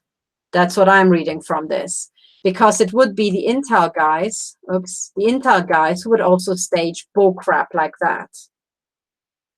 So to me, just from the live footage that was shown, to me, it looks like fucking staged bullshit, staged by the secret services, who also put the logo of the satanic crime cartel prominently on the right-hand side, towering above the little scene that they pulled off to really scare the crowd. And when the crowd launches into stampede, it's actually, unless there's a fire, it's not that natural to break a barrier. So I would say whoever paid this guy and this other actor who's appeared here has also paid for a bunch of planted actors here in the crowd who would then take the initiative, you know, at the queue and then actually run across the barrier to really start creating the sensation of utter havoc. Okay, this is how the sort of crap is being pulled off. All right. You need to give a crowd a reason to launch it into a stampede. So you put a gunman there, even though there's no fucking, I mean, why the hell, if you've got drones with explosives, why the hell do you need a stage actor, you know, in the security zone? I mean, come off it. If you've got planted gunmans, you could just machine gun these people down within minutes. What the fuck? So what you can see here is a staged show. It's all just fucking bullshit. And I'm putting this to you that this is yet another example of the global crime cartel pulling off bullshit under their satanic flags, their satanic logos. And there's further evidence for that, because then look at what has been put out in the media about this event. So this is now from a site called Deutsche Welle. Okay. Now the Deutsche Welle, DW, is a German site publishing stuff in English to help people learn, learn English and reach out to people around the world. So this site has got international news, and they are showing a very prominent image here, okay, of, oh my God, yes, these military dudes got really, somebody looks like he's hurt. So again, it looks like some sort of, and here, the first big fat word under this is far-right plot claim. And look, you can see blood, right? You can see blood, and then you can see the words far-right plot claim. So you're meant to be reinforced, seeing the blood, that this is a far-right plot. Yeah? Now, nothing could be further from the truth. And I will analyze this image and use it again to explain it to you. Now, this, I think, was footage that might have been shown later. And this is a still image that I found in this, same TV channel. And this is meant to show that, yes, people got really hurt in all this. There's blood, guys. So that's why they put the blood in the center of the image. And they are very, very concerned people. Look, he looks concerned. He looks concerned, even though he's holding a really heavy guy. Even he is looking over there, and that guy is pointing over there. So the implication is, look at blood, and there's presumably yet more blood and shocking things to see, right off the screen. All right, so this is clearly the impression. Now let's analyze this image, okay? First of all, I would like you to note that on the right-hand side, you can see a satanic pentagram, just like on the flags where this little spiel took place. One little satanic pentagram. Here you can see 3 satanic pentagrams. And then you can see one with these, I don't know, these shoulder pads that look like braided. Okay, so 2 guys with braided shoulder pads. This guy's got 3 satanic pentagrams. That guy's got 1. It's some sort of military, grading. And I invite you to look up what this military grading is, to really understand what the image is meant to convey to the normals. And I don't know, does this mean that he's a 1-star general and that guy's a 3-star general? And the image is meant to say to us, look, Venezuela was hit by, I don't know what, perhaps a far-right plot, as Deutsche Welle tells us. And they hit our 3-star generals, and look, he's bleeding and he's very sorry for himself. Okay, so that's clearly the image, the message here. And now I've already told you that there's an organized crime cartel that pulls off bullshit. I already hinted at the fact that this might be bullshit because there are so many inconsistencies. So assuming that this would be an image made by the global crime cartel, they would be saying one message to the normals, the non-insiders, and another message to the insiders. So let's assume that this is an image like that. What would be the message to the non-insiders? Sorry, to the insiders now, to the cartel members? Well, the cartel members would know that these are satanic stars, so that guy is involved in a little bit of satanic bullshit. This guy is knee-deep in satanic bullshit because he's got 3 satanic pentagrams. And look, he's making the sign of the all-seeing eye. He is squinting as if he were winking, and his other eye is open. Okay, now that the all-seeing eye image, you will see a lot of Hollywood actors who are paid for by the crime cartel, making the symbol of the all-seeing eye. They are covering one eye, and then they're being photographed with just the other eye uncovered. So this is the sign of the all-seeing eye. Okay, you'll find the eye of providence on the $1 bills, you know, in the US, and so on and so on. But this is a cartel signal here, a cartel recognition symbol. So are the satanic pentagrams, so is the all-seeing eye.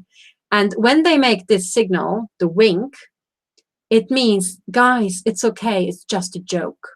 It's just a joke. Look, we're just joking here. It's okay, calm down, you know? All right, let me just check, because I've just seen that my camera went off. So I'm still live, am I? Okay, guys, are you still here? I can still see that there are a lot of people watching. So thank you for having stayed with me. I hope the chat is still up and healthy. But now let's analyze what the hell all this means. And why is it so important that I spend 2 freaking hours going through what's happening in Venezuela? And the reason why it is so important to all of us, if you're in the US, if you're anywhere else, if you're in China, if you're, I don't know what, in Uzbekistan or wherever, it's really important to understand this, what just happened in Venezuela. Because I'm telling you, the same shit's gonna happen at your place too, in your own neighborhood, with the same symbols. In fact, I know it's already happening now, globally, okay? So these are the signals to look at. But now, let's go back, and this is now the final thing on Venezuela. Let's put it all together, okay? Because I think we have now identified a trail leading to this global crime cartel, and now let's go back and analyze what the hell does this tell us? This still image, and this here in this video, you just see the still image. You don't see these people moving. And the crime cartel says this is all bullshit. And then look at how this guy is holding his arm. It could be coincidence, but his 2 fingers are surprisingly far apart. It looks like 2 horns, doesn't it? Little bit, like 2 little horns, like a little indication. So if I'm right, and this is what it's meant to show, with the satanic pentagrams, we've got the all-seeing eye, the wink, the cheeky wink, and the horns. We also have a guy in bright red. Do you remember the bright red ties? This guy seems to be wearing the color of choice of Intel on the day, bright red, a bit like flames.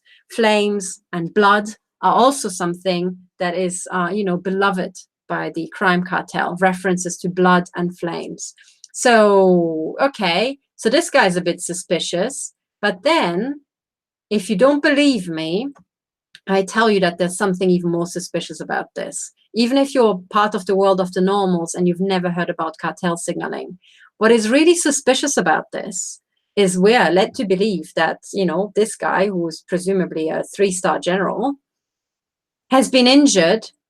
His 2 mates, 1-star general and 2 guys who's got shoulder pads, which are maybe above the, I don't know if they're above, below, wherever, but they look pretty fancy. You know, dudes with fancy shoulder pads are helping him up. And then there's a really thin guy who just looks scrawny compared to these big dudes who look like built-in wardrobes. You know, and then this really thin fairly slim, more athletic looking guy, you know, goes up there and he grabs a 3-star general's elbow. And then he goes like, look over there. I mean, hang on, this guy's bleeding. Okay, why would this thin, scrawny guy go up there and say, hey, general, let me grab you by the arm and say, look, there are people who are even more injured. Stop being such a Nancy boy. Whatever the hell the message is meant to be. But this doesn't make any freaking sense. And the reason that why it doesn't make any sense is if anything happens to a military dude, I expect his military mates to sort him the fuck out. You don't have to wait for a member of the crowd or a member of the intelligence agencies to come over there to patch up something that looks, I don't know, at worst like a little scratch on his forehead. I know there's a lot of blood, but really his skull hasn't fallen off yet, has it? If it had, he would look different. He wouldn't be on his legs. So this guy got a scratch, and then his military mates can't sort out the fucking scratch. Honestly, I think a primary school teacher who saw children fall flat on their face has seen worse. And then these big dudes, 3 dudes can't patch up a guy with a scratch on his head. And then this big fat embarrassment of the military is then shown on national TV. Really? Oh, nonsense. Of course it's nonsense. Okay, this is all bullshit. You're not meant to believe it. If you're believing the shit, you know, the cartel says, we're really sorry, but, you know, you're too stupid for the world. So this image alone should be enough for you to tell that some serious bullshit has gone down here. And things are not the way they seem at all. And you can also tell who's involved in this bullshit. It is these actors, these jokers in front of you in military costume.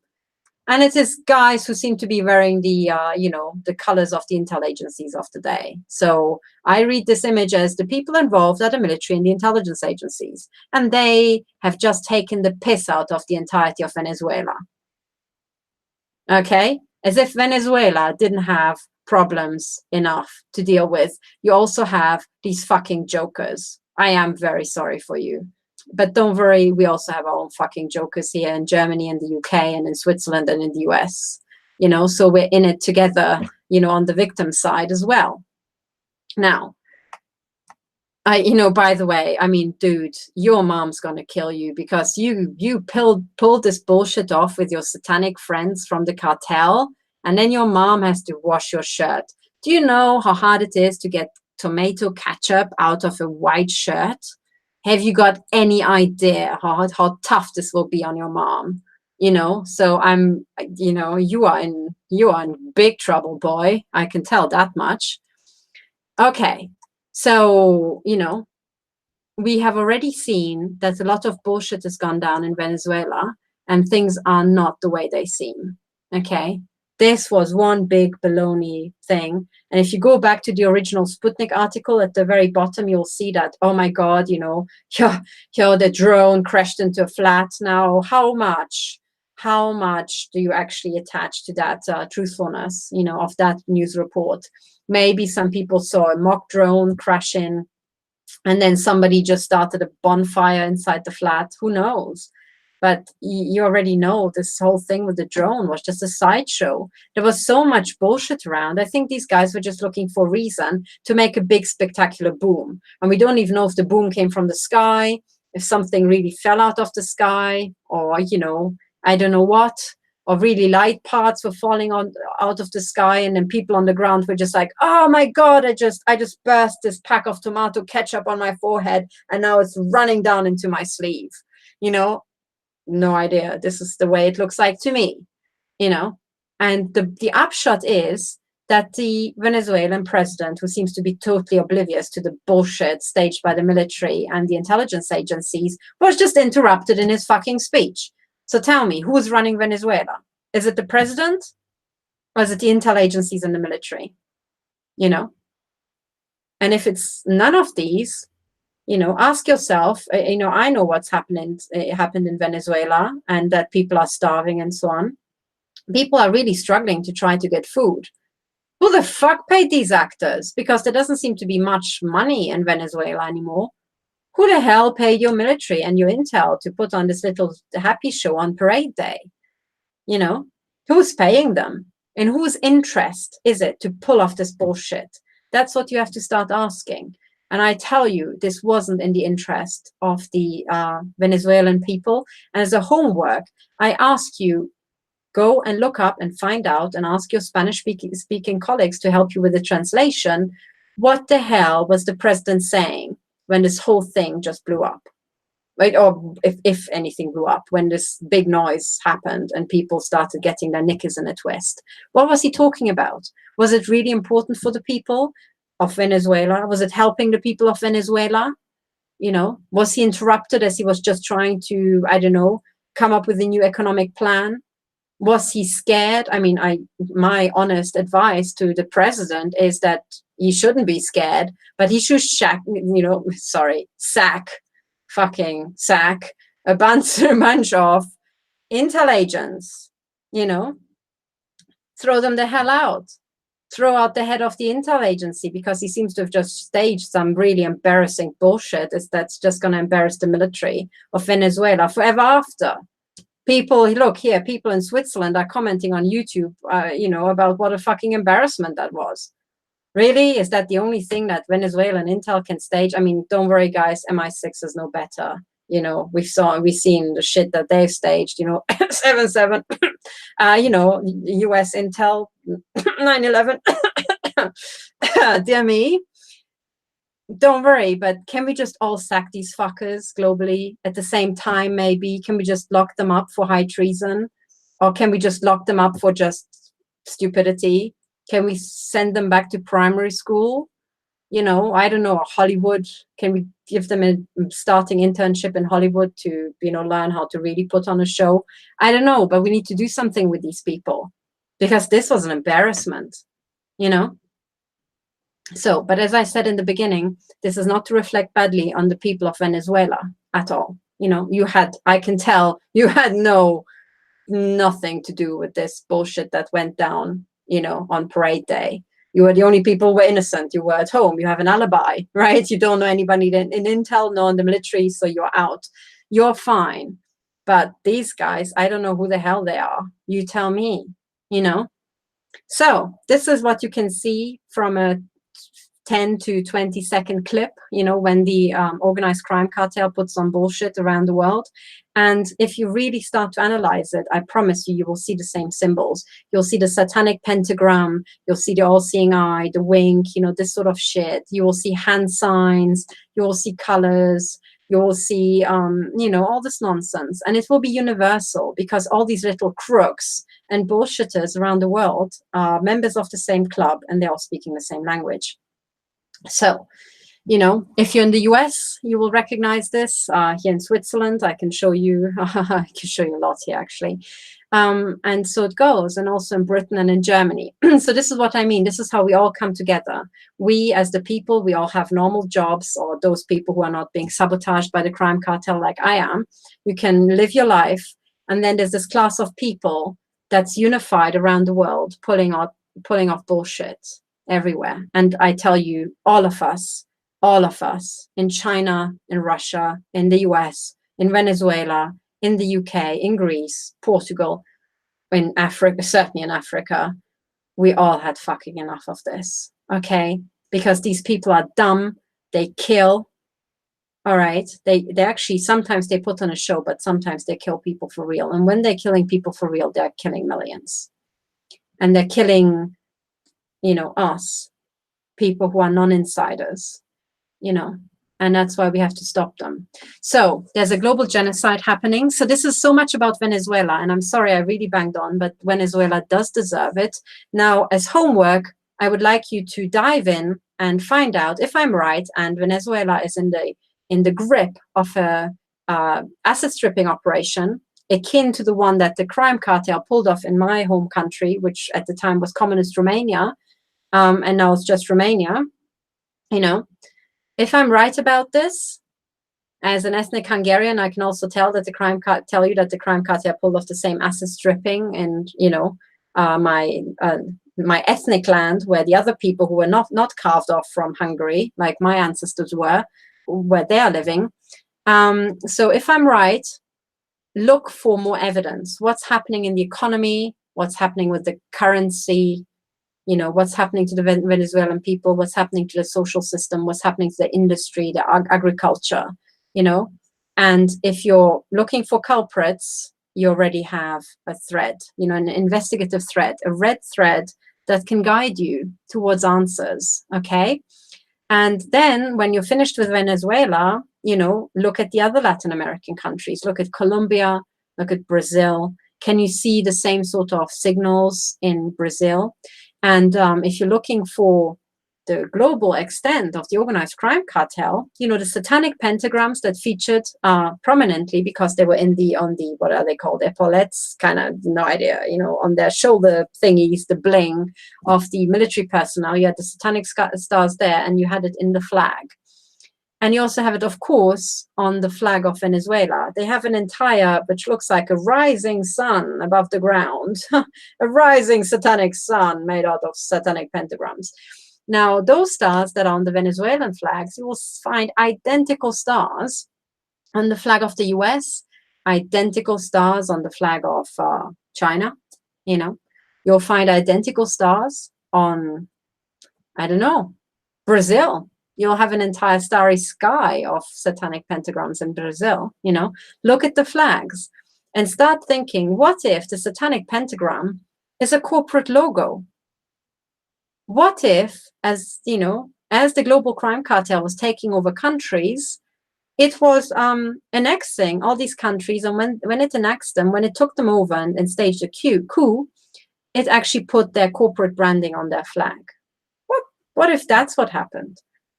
And you know, if you are entertaining that hypothesis, how many countries can you find with a satanic pentagram? And can you find countries where the satanic pentagram is really discreet and hidden? And can you find other countries where it's really ostentatious and it's like in your face?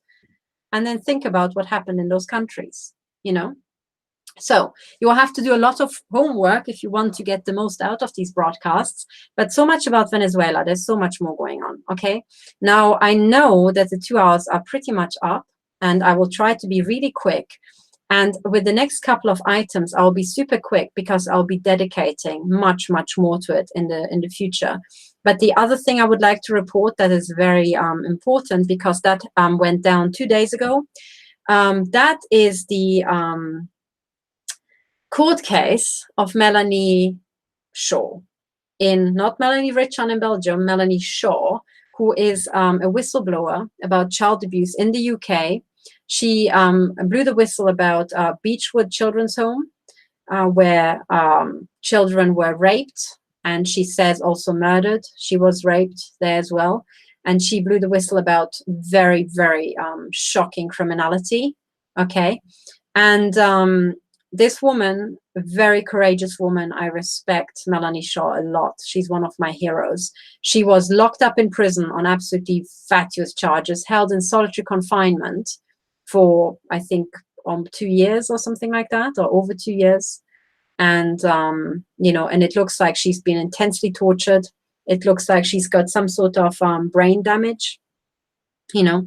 And she just had a court case on the 7th of August. And the actual entire story here is, can she get out? Can she not get out of jail at last? Her time is up. Her time was actually up on, I think, the beginning of June. And she's been now in the prison, held for another, you know, another 2 months past her time. And now they came up with arson charges and so on and so on. Now, given that it's the global crime fighters, I want to give everybody who's in another country, you know, time to read up about Melanie Shaw. The people in the UK should be really familiar with her case. If you're in the UK and you don't know about Melanie Shaw, I'm sorry, you've read The Guardian for too long. This is what's really going down in your country. So let me point you to information about Melanie Shaw. First of all, if you go to my Twitter feed here, I think here, and you go down in the stream, you go down to, I think, hang on, it's just the messages above my tweet, 2582, okay? There I start retweeting messages about Melanie Shaw. David Scott here is reporting. I think he also works for the UK column. Yes, he does. And he was reporting about it, and he said that on the 7th of August, the day of the court case, Melanie Shaw was declared fit to plead. Brought to court today, she was totally incoherent, drugged, question mark, confused and very distressed. Spread the word. This is not justice, this is cruelty. Guys, this is from the UK, okay? This is not a third world country, ostensibly. This is from a first world country, you would think. And then this is what happens. Then Andrea Davison, a famous UK whistleblower about child abuse and covert weapons to Iraq. She's a former MI6 agent, I think, who's now in hiding abroad. You know, I think even Latin America, if this is, I think, was the announcement. But she just, you know, left the UK because she was being persecuted. She says, kept in a cage for over 2 years, alone, drugged, persecuted, and all because she is a problem to a criminal cabal of pedophiles who run the United Kingdom. They are letting others know what will happen to them if they talk beyond words. Now, this tweet is very important because it comes from an MI6 whistleblower. Andrea Davison really knows what she's talking about, and she herself stuck out her neck to blow the whistle on pedophilia. And she says, you know, from her inside information, that there's a criminal cabal of pedophiles who run the United Kingdom. Big news, okay? We all need to start talking about it. So please go through all the tweets. I can't read them out. I can't read all of them out, but they're all important. Now, this is an image of Melanie Shaw that I have tweeted, and you can see an old image and you can see a new image, and you can clearly see facial asymmetry. Now, the facial asymmetry is important because it could be a sign of brain damage or stroke, you know, but it could also be a sign of brain damage or stroke being induced by directed energy weapons that are maybe shot into her head at night or during the day in her prison cell, like they're being shot into the metal bunker that I'm sitting in now and that I sleep in at night as a free person, supposedly as a free person, but I get machine gunned into the skull a lot. And here you can see a woman who's being persecuted, and you can see her eyes, you know, are not the same size. Her eyelid here doesn't open anymore like it used to. And these two pictures are not that, you know, far apart. Then please also listen to the report by Brian Garish. I'll talk about it a lot more in future episodes. But the UK column did a very good news report. I don't want to repeat it all. And please follow my stream. I'm trying to give you all the updates here and background on Melanie Shaw. But what I would like to put to you, oh, by the way, there was also some, you know, disturbing messages, people claiming that she has got 2 fingers missing. Of course, I wanted to know more. Now, the newest news is that she doesn't have 2 fingers missing. That's what I heard. So I don't know what went down on the day. Okay, please tell me, because I was not at the court case. So you will find messages here and, you know, lots of stuff on 9/11, if you want to focus on the UK and so on. Please have a look. And go through these messages. Also very good piece about propaganda and the sort of brainwashing that we just saw on the broadcast in Venezuela. This is the background story, a very good documentary here that you can listen to. So this is how you can educate yourself, okay? I'm trying to bring you content. There's also further background articles about this, okay? And this is the sort of stuff that's really going down. There's also what I would like to point you to as your homework. Look at the tweet by, you know, Ortain here. And he's pointing to the Swiss Propaganda Research Institute, which is doing analyses of media organizations. And it discovered how Western media, you know, are actually one big cartel, controlled by the Trilateral Commission, the Bilderberg meeting, and the Council on Foreign Relations. This plot here. So you can zoom in, okay? You can see all the faces, who's involved, and then how they are connected, what organizations they are working for here. Vice, Marvel, Disney, you know, CNN, The Telegraph, Washington Post, Time, The Economist, all of them, Fox News, and so on, Financial Times. Here they are. And they are key people. And then further down here, you will you can find out more about you know, who these people are. And it's very important to know about this stuff, because in the beginning I told you we cannot trust the press, and this is why we can't trust the press, because they're being controlled by these organizations where most of us don't really know what the hell they are. And what if they are criminal organizations? What if they are criminal organizations that just made themselves really nice logos? What then? Could it be that a global criminal organization that has just pulled off large-scale bullshit in Venezuela, could it be that the same global crime cartel is bullshitting us through the Fox News and the Financial Times and the Economist and, Washington Post? Could this be the case? If so, would it not look just like this? So please look at these tweets and inform yourself. Learn, please, about the Swiss Propaganda Research Institute. The URL is swprs.org. And if you go to their website, you can find analyses about not just US media, but you can also find here analyses about media in Germany. And again, you will see the Trilateral Commission, Council on Foreign Relations, Bilderberg meeting again show up. You can see the big media empires in Germany, something called the Atlantic Brücke. We will talk a lot more about that, okay? And what I want you to do now is wherever the hell you are in the world, please start caring about Germany, start caring about the US, what's going down there, start caring about Venezuela, what's going down there, and start looking at these identical patterns. Please start caring about Melanie Shaw, okay? And about all this background. There's a lot in my tweets already, okay, that you can get from this. And here there's also shocking reports about, yes, Melanie Shaw was drugged, she was 90 minutes late because the prison didn't bring her at the right time. And there was so much weird stuff. So please start caring about this. And also, if you care about Melanie Shaw, you can go to my website here, and you can find a link for Melanie Shaw here that takes you there.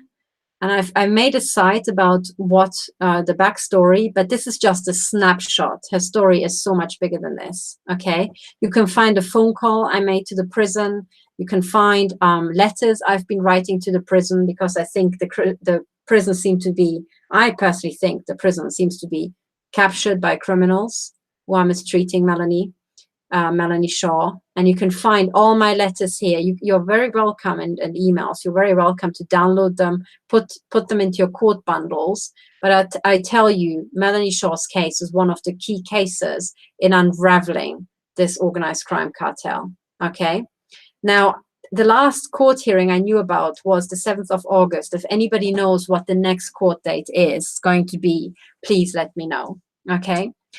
So this is my website, so familiarize yourself. And if this link disappears, you will find more about Melanie Shaw. If you scroll down here to court cases, you will find the court case of Melanie Shaw here. It will take you to exactly the same case, okay? The very same website. And I tell you, Melanie Shaw is a UK national treasure who needs to be put under protection by us all, okay? She's a national treasure. If you're in the UK, you consider Stephen Fry to be a national treasure, or other people, Melanie Shaw should be at the top of your list, because what this woman has done to protect other children is absolutely mind-blowing. So please, let's all throw our weight behind Melanie Shaw and support her, okay? And I will be talking a lot more about her case. Now, I have to wrap up because, I'm really stretching what you can take in. What I would like to ask you to do, please, is if you like the show, you can watch it live, and if I share my screen a lot, you, of course, have to see what I'm showing you and so on and so on. But there are passages where I'm just talking a lot. So you're always welcome to just go and download the show. By the way, I will be releasing this as, for your own personal use.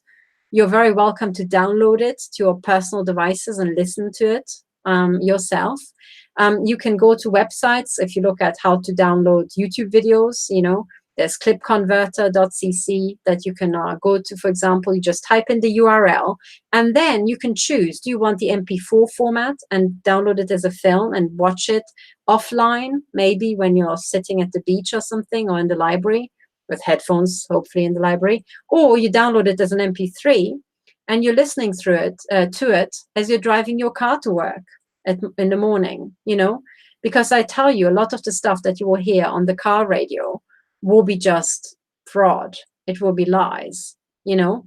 And if you like the show, if you're thinking that I'm giving you really important content for the criminal investigation, then please, you know, listen to this and educate yourself, and use your time wisely as you're, you know, doing the commute. And maybe you get to a stage where you're stuck in a traffic jam every day, but you don't mind because you're actually listening to something that interests you. And you can do that not just with my show, you can do it with a lot of shows online, you know. You can just download them in the MP3 format, listen to it at your own leisure, and use the time that's really stressful, like daily commute, for especially for the people in London who have to sit on the tube, you know, and listen to something that really expands your mind and changes your view and maybe informs you about what's going on elsewhere. Okay, so now to wrap up, what I would like to say is those people who join me from the Techno Crime Fighters Forum, there is a lot of people who are victims of the secret services, who are being assaulted with directed energy weapons, who are being implanted or have been implanted and are still being implanted, I'm sorry to say, with nanotechnology, with radio frequency chips and so on. And you're probably wondering, why the hell did I spend the entire first episode of the Global Crime Fighters talking about cartel signaling, essentially? You know, why not about directed energy weapons, the court cases, the affidavits, and so on? And that's because I'm going to talk so much more about that in greater detail. But now, because we're going global, I would like to get more and more people on board. I would like to get the people from Venezuela on board. You know, I would like later to get people from Poland on board. And I want like us all to start thinking about court cases. Okay, so this is what I'm building up. I haven't forgotten you. You know, my absolute biggest priority on the show will be to find a way to work towards shutting down this global crime cartel and directed energy weapon system, the torture of people with voice to skull, with the covert body implants, with the chips and so on. Stop the covert implanting with nanotechnology, the Morgellons, the synthetic self-replicating diseases, and so on and so on. This is my main bread and butter staple. If I've got episodes where I just, you know, I don't know, branch out, don't think I've forgotten about what the hell I'm doing. You know, I've got a plan. I would like to get people on board. Maybe people actually see this video and are interested in Venezuela, and then we'll start thinking about directed energy weapons because that affects them as well, you know? So this is what I'm doing. Next week, guys, I will give you an update about the affidavit collection, which is continuing full stream. What I should have released today, but I didn't finish, was the explanatory notes to the survey. Okay, now all of the victims had a good, I think, 2 or 3 weeks to look at the survey because it was released on, I think, the 21st of July. Okay, so if you have questions, now's the time to ask them. You know, send me an email at contact@stop007.org if you've got questions about the survey. A lot of your questions will be answered in the explanatory notes, but if you've got detailed questions, like what exactly does one of your items mean on the numbered list, or how about this, how about that, if you get the questions into me now, I can put them into the FAQ and answer them for many more people. Okay, so the explanatory notes should be released next week. You will not have to wait months and months for them, like, you know, for the affidavit survey. I just have to put a couple of things in, but because it will be a document for posterity for an international survey collection, I have to get it right. And as all of you know, the way Techno Forum finished was a bit non-linear. I didn't anticipate it. So I had to do a lot of firefighting, a lot of, you know, thinking and starting new things and so on and so on. So this is why I'm delayed. It's not because I've forgotten or because I'm just sitting on my hands. It's because I was working my ass off, and meanwhile I was being shot in the head. Okay. Now the other thing I have to report is last night I'm sleeping with metal protection on my head, because I'm also sleeping in this bunker, and today in Zurich, I think it was about 34 degrees or something like that, and it is boiling. For those of people who don't know, I'm sitting in a metal garden shed. And to the side, what you can see, those are metal panels, aluminium, and further down, I've got steel. That's steel, that's aluminium, shielding inside the metal bunker, trying to block out these directed energy weapons. Now, last night, I didn't just have this on my head. Where is it? I also have baking trays. You can see the 2 baking trays here. I was holding a baking tray to my head with aluminium on to block the directed energy weapon shots that had been punching through the aluminium side of the shed. That's the aluminium of the shed. This here, can you see that is this aluminium here, and then the steel. On the ground, I sleep on the floor of my metal shed inside my study in Zurich, Switzerland. Okay, European war theater. Now, on the floor, the shots were punching through 3 layers of metal. They were hitting and, of course, punching through this little, dinky little alufoil. And then I had the baking tray, holding it to my head, trying to fall asleep. And every couple of seconds, they were loud, banging noises as the directed energy weapons were slamming into this tray. And I could just feel it reverberate. So I don't have a fucking clue what these weapons are, but they're shooting through 4 fucking layers of metal. These are military weapons. And I am falling asleep every night under full all-out military barrage that is totally against the Geneva Conventions if there were an actually declared war, but there isn't a declared war in Switzerland. There hasn't been a war in Switzerland for 800 years. So what the hell's going on? So what's going on is that there's a covert, non-declared war, and I'm a victim. I'm a non-combatant. I don't know how to use a gun. When I ended up in this war, I didn't even fight the crime cartel. So, I am a total protected civilian under the Geneva Conventions. And nevertheless, I'm being machine gunned into the head. So every single night is extremely hard. And the people who are doing the machine gunning here in Switzerland are basically Jean-Philippe Gaudin. That's the newest head of Swiss Intel, the head of the Swiss Nachrichtendienst des Bundes, NDB, that's Swiss intelligence. And Swiss intelligence is working with German intel, the BND, the Bundesnachrichtendienst, and with British foreign intel, MI6, to machine gun me to death. They're also torturing me with the non-consensual body implants I'm having. I have, and I'm also having attacks to various body parts. The newest thing is that they are. If I go into my kitchen, if I leave this area, I can still be attacked in here. But if I leave the bunker, which, as I said, it's not in my garden, this garden shed, it's in my study, okay? If I leave my study to go to the bathroom, or if I go to the kitchen to make myself a cup of tea, now the newest game for the past week has been to microwave my legs with pencil beams, I presume to try to cause blood clots. Make the blood coagulate and try to take me out that way. It's really distressing. So if you guys could write to the Nachrichtendienst des Bundes, that would be really nice on my behalf. If you can't donate and support me that way, please write to Jean-Philippe Gaudin, the head of Swiss Intel. I will put the email address in there, and I would also put all the details there, how you can contact all the other intelligence agencies involved in my illegal torture and several assassination attempts. So this is what's going on in Switzerland. We have Jean-Philippe Gaudin. He took over on I think the 1st of July from Markus Seiler. So Markus Seiler was from the German-speaking part of Switzerland. Jean-Philippe Gaudin is from the French-speaking part, presumably. And so here in Switzerland, there was a change of guards, but my torture continued. So this means that, I already know the orders are coming from higher up, but anyway. And I can tell you that those people who are new to the show, I can tell you that innocent people like me are being tortured all around the world. I was never an intelligence agent. I was never contacted by an intelligence agency for recruitment or anything. I was just a physicist, okay? I was a physicist and I was a university teacher. I was teaching nuclear physics and particle physics at Hertford College, Oxford, So there's absolutely nothing. I'm not involved in any criminal shenanigans. I never had anything brought against me. And nevertheless, this is happening to me. And I'm putting this to you that this is a global genocide. What's happening to me is happening to people in Germany, other people in Switzerland, in Poland, in Latin America, in the US, in Canada, in the UK, everywhere, you know, in Japan, and so on. So please, thank you for listening to the very first episode.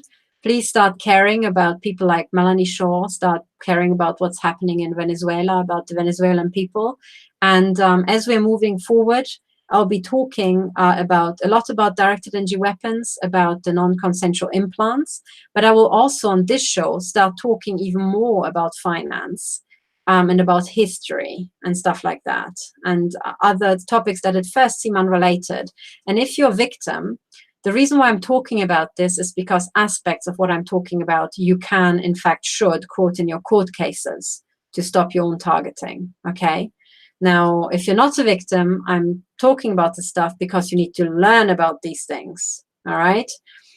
And so on, you know. So this is why the actual remit of the show will be broader, but my actual project and what I'm working on right now is court cases to bring the perpetrators to justice. And by perpetrators, I mean the heads of Western intelligence agencies, I mean the heads of police and the heads of the military. And those people who have followed the Techno Crime Fighters Forum, they know that for these people, given the horrific genocide that they've conspired to take part in, and as a result of the high treason that they've committed against their own nations, I am also advocating the death penalty for these people. Not the death penalty for private people, but the death penalty for the heads of intel, the heads of the military, and sometimes the heads of the police, you know, who've also been part of this. And, you know, the reason why I do that, and I continue to do that, despite, you know, what happened on Techno Forum, is because I truly believe that if somebody kills another person, you know, that's murder.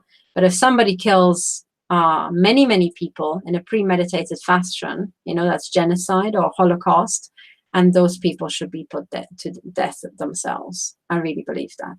So, but you don't have to agree with me, and if you don't, then doesn't matter, because, you know, death penalties are just an opening negotiation position in a court case anyway. And all I'm ever advocating is orderly court cases around the world, where the evidence can be put openly to the entire nation or the world population, and the evidence can also be preserved and be held public forever after, so that people, you know, forever after know why these people have been convicted. That's what I'm really working towards, you know. But once after orderly court cases, these people had been convicted, I am for the death penalty, just because I know what they have done and how many people they have killed in a premeditated, cold-blooded fashion, you know. So this is it. This is the show for today. Thank you so much for listening. Next week, if everything goes to plan, we'll be talking about this advanced military technology, that's voice to skull, that is affecting a lot of victims. And next week also, we'll start talking about how to fight back. Today, it was just the educational episode and finding out what the hell's going on. And next week, we'll start talking about what the hell to do. So thank you for listening, and I'll see you next week. This show will be broadcasting in Central European time, 6 p.m. In the UK, this is 5 p.m. In the afternoon. On the East Coast, this is exactly midday. And my hope in shifting it by 1 hour compared to the Techno Crime Fighters Forum is that the people in the US can watch it maybe in their lunch break. I'm not really sure when your lunch break is, but it should be between, you know, 12 and 1 or thereabouts. So you can watch it live if you're interested. And if you're in Europe, you can watch it after work. You know, in the UK, you finish at 5 p.m. Here in Europe, Central Europe, sometimes at 6 p.m. But either way, you should be able to listen to the show maybe on your way home from work and so on. So that's my hope. Please, if you've got any comments, send them to me. My email is contact@stop007.org.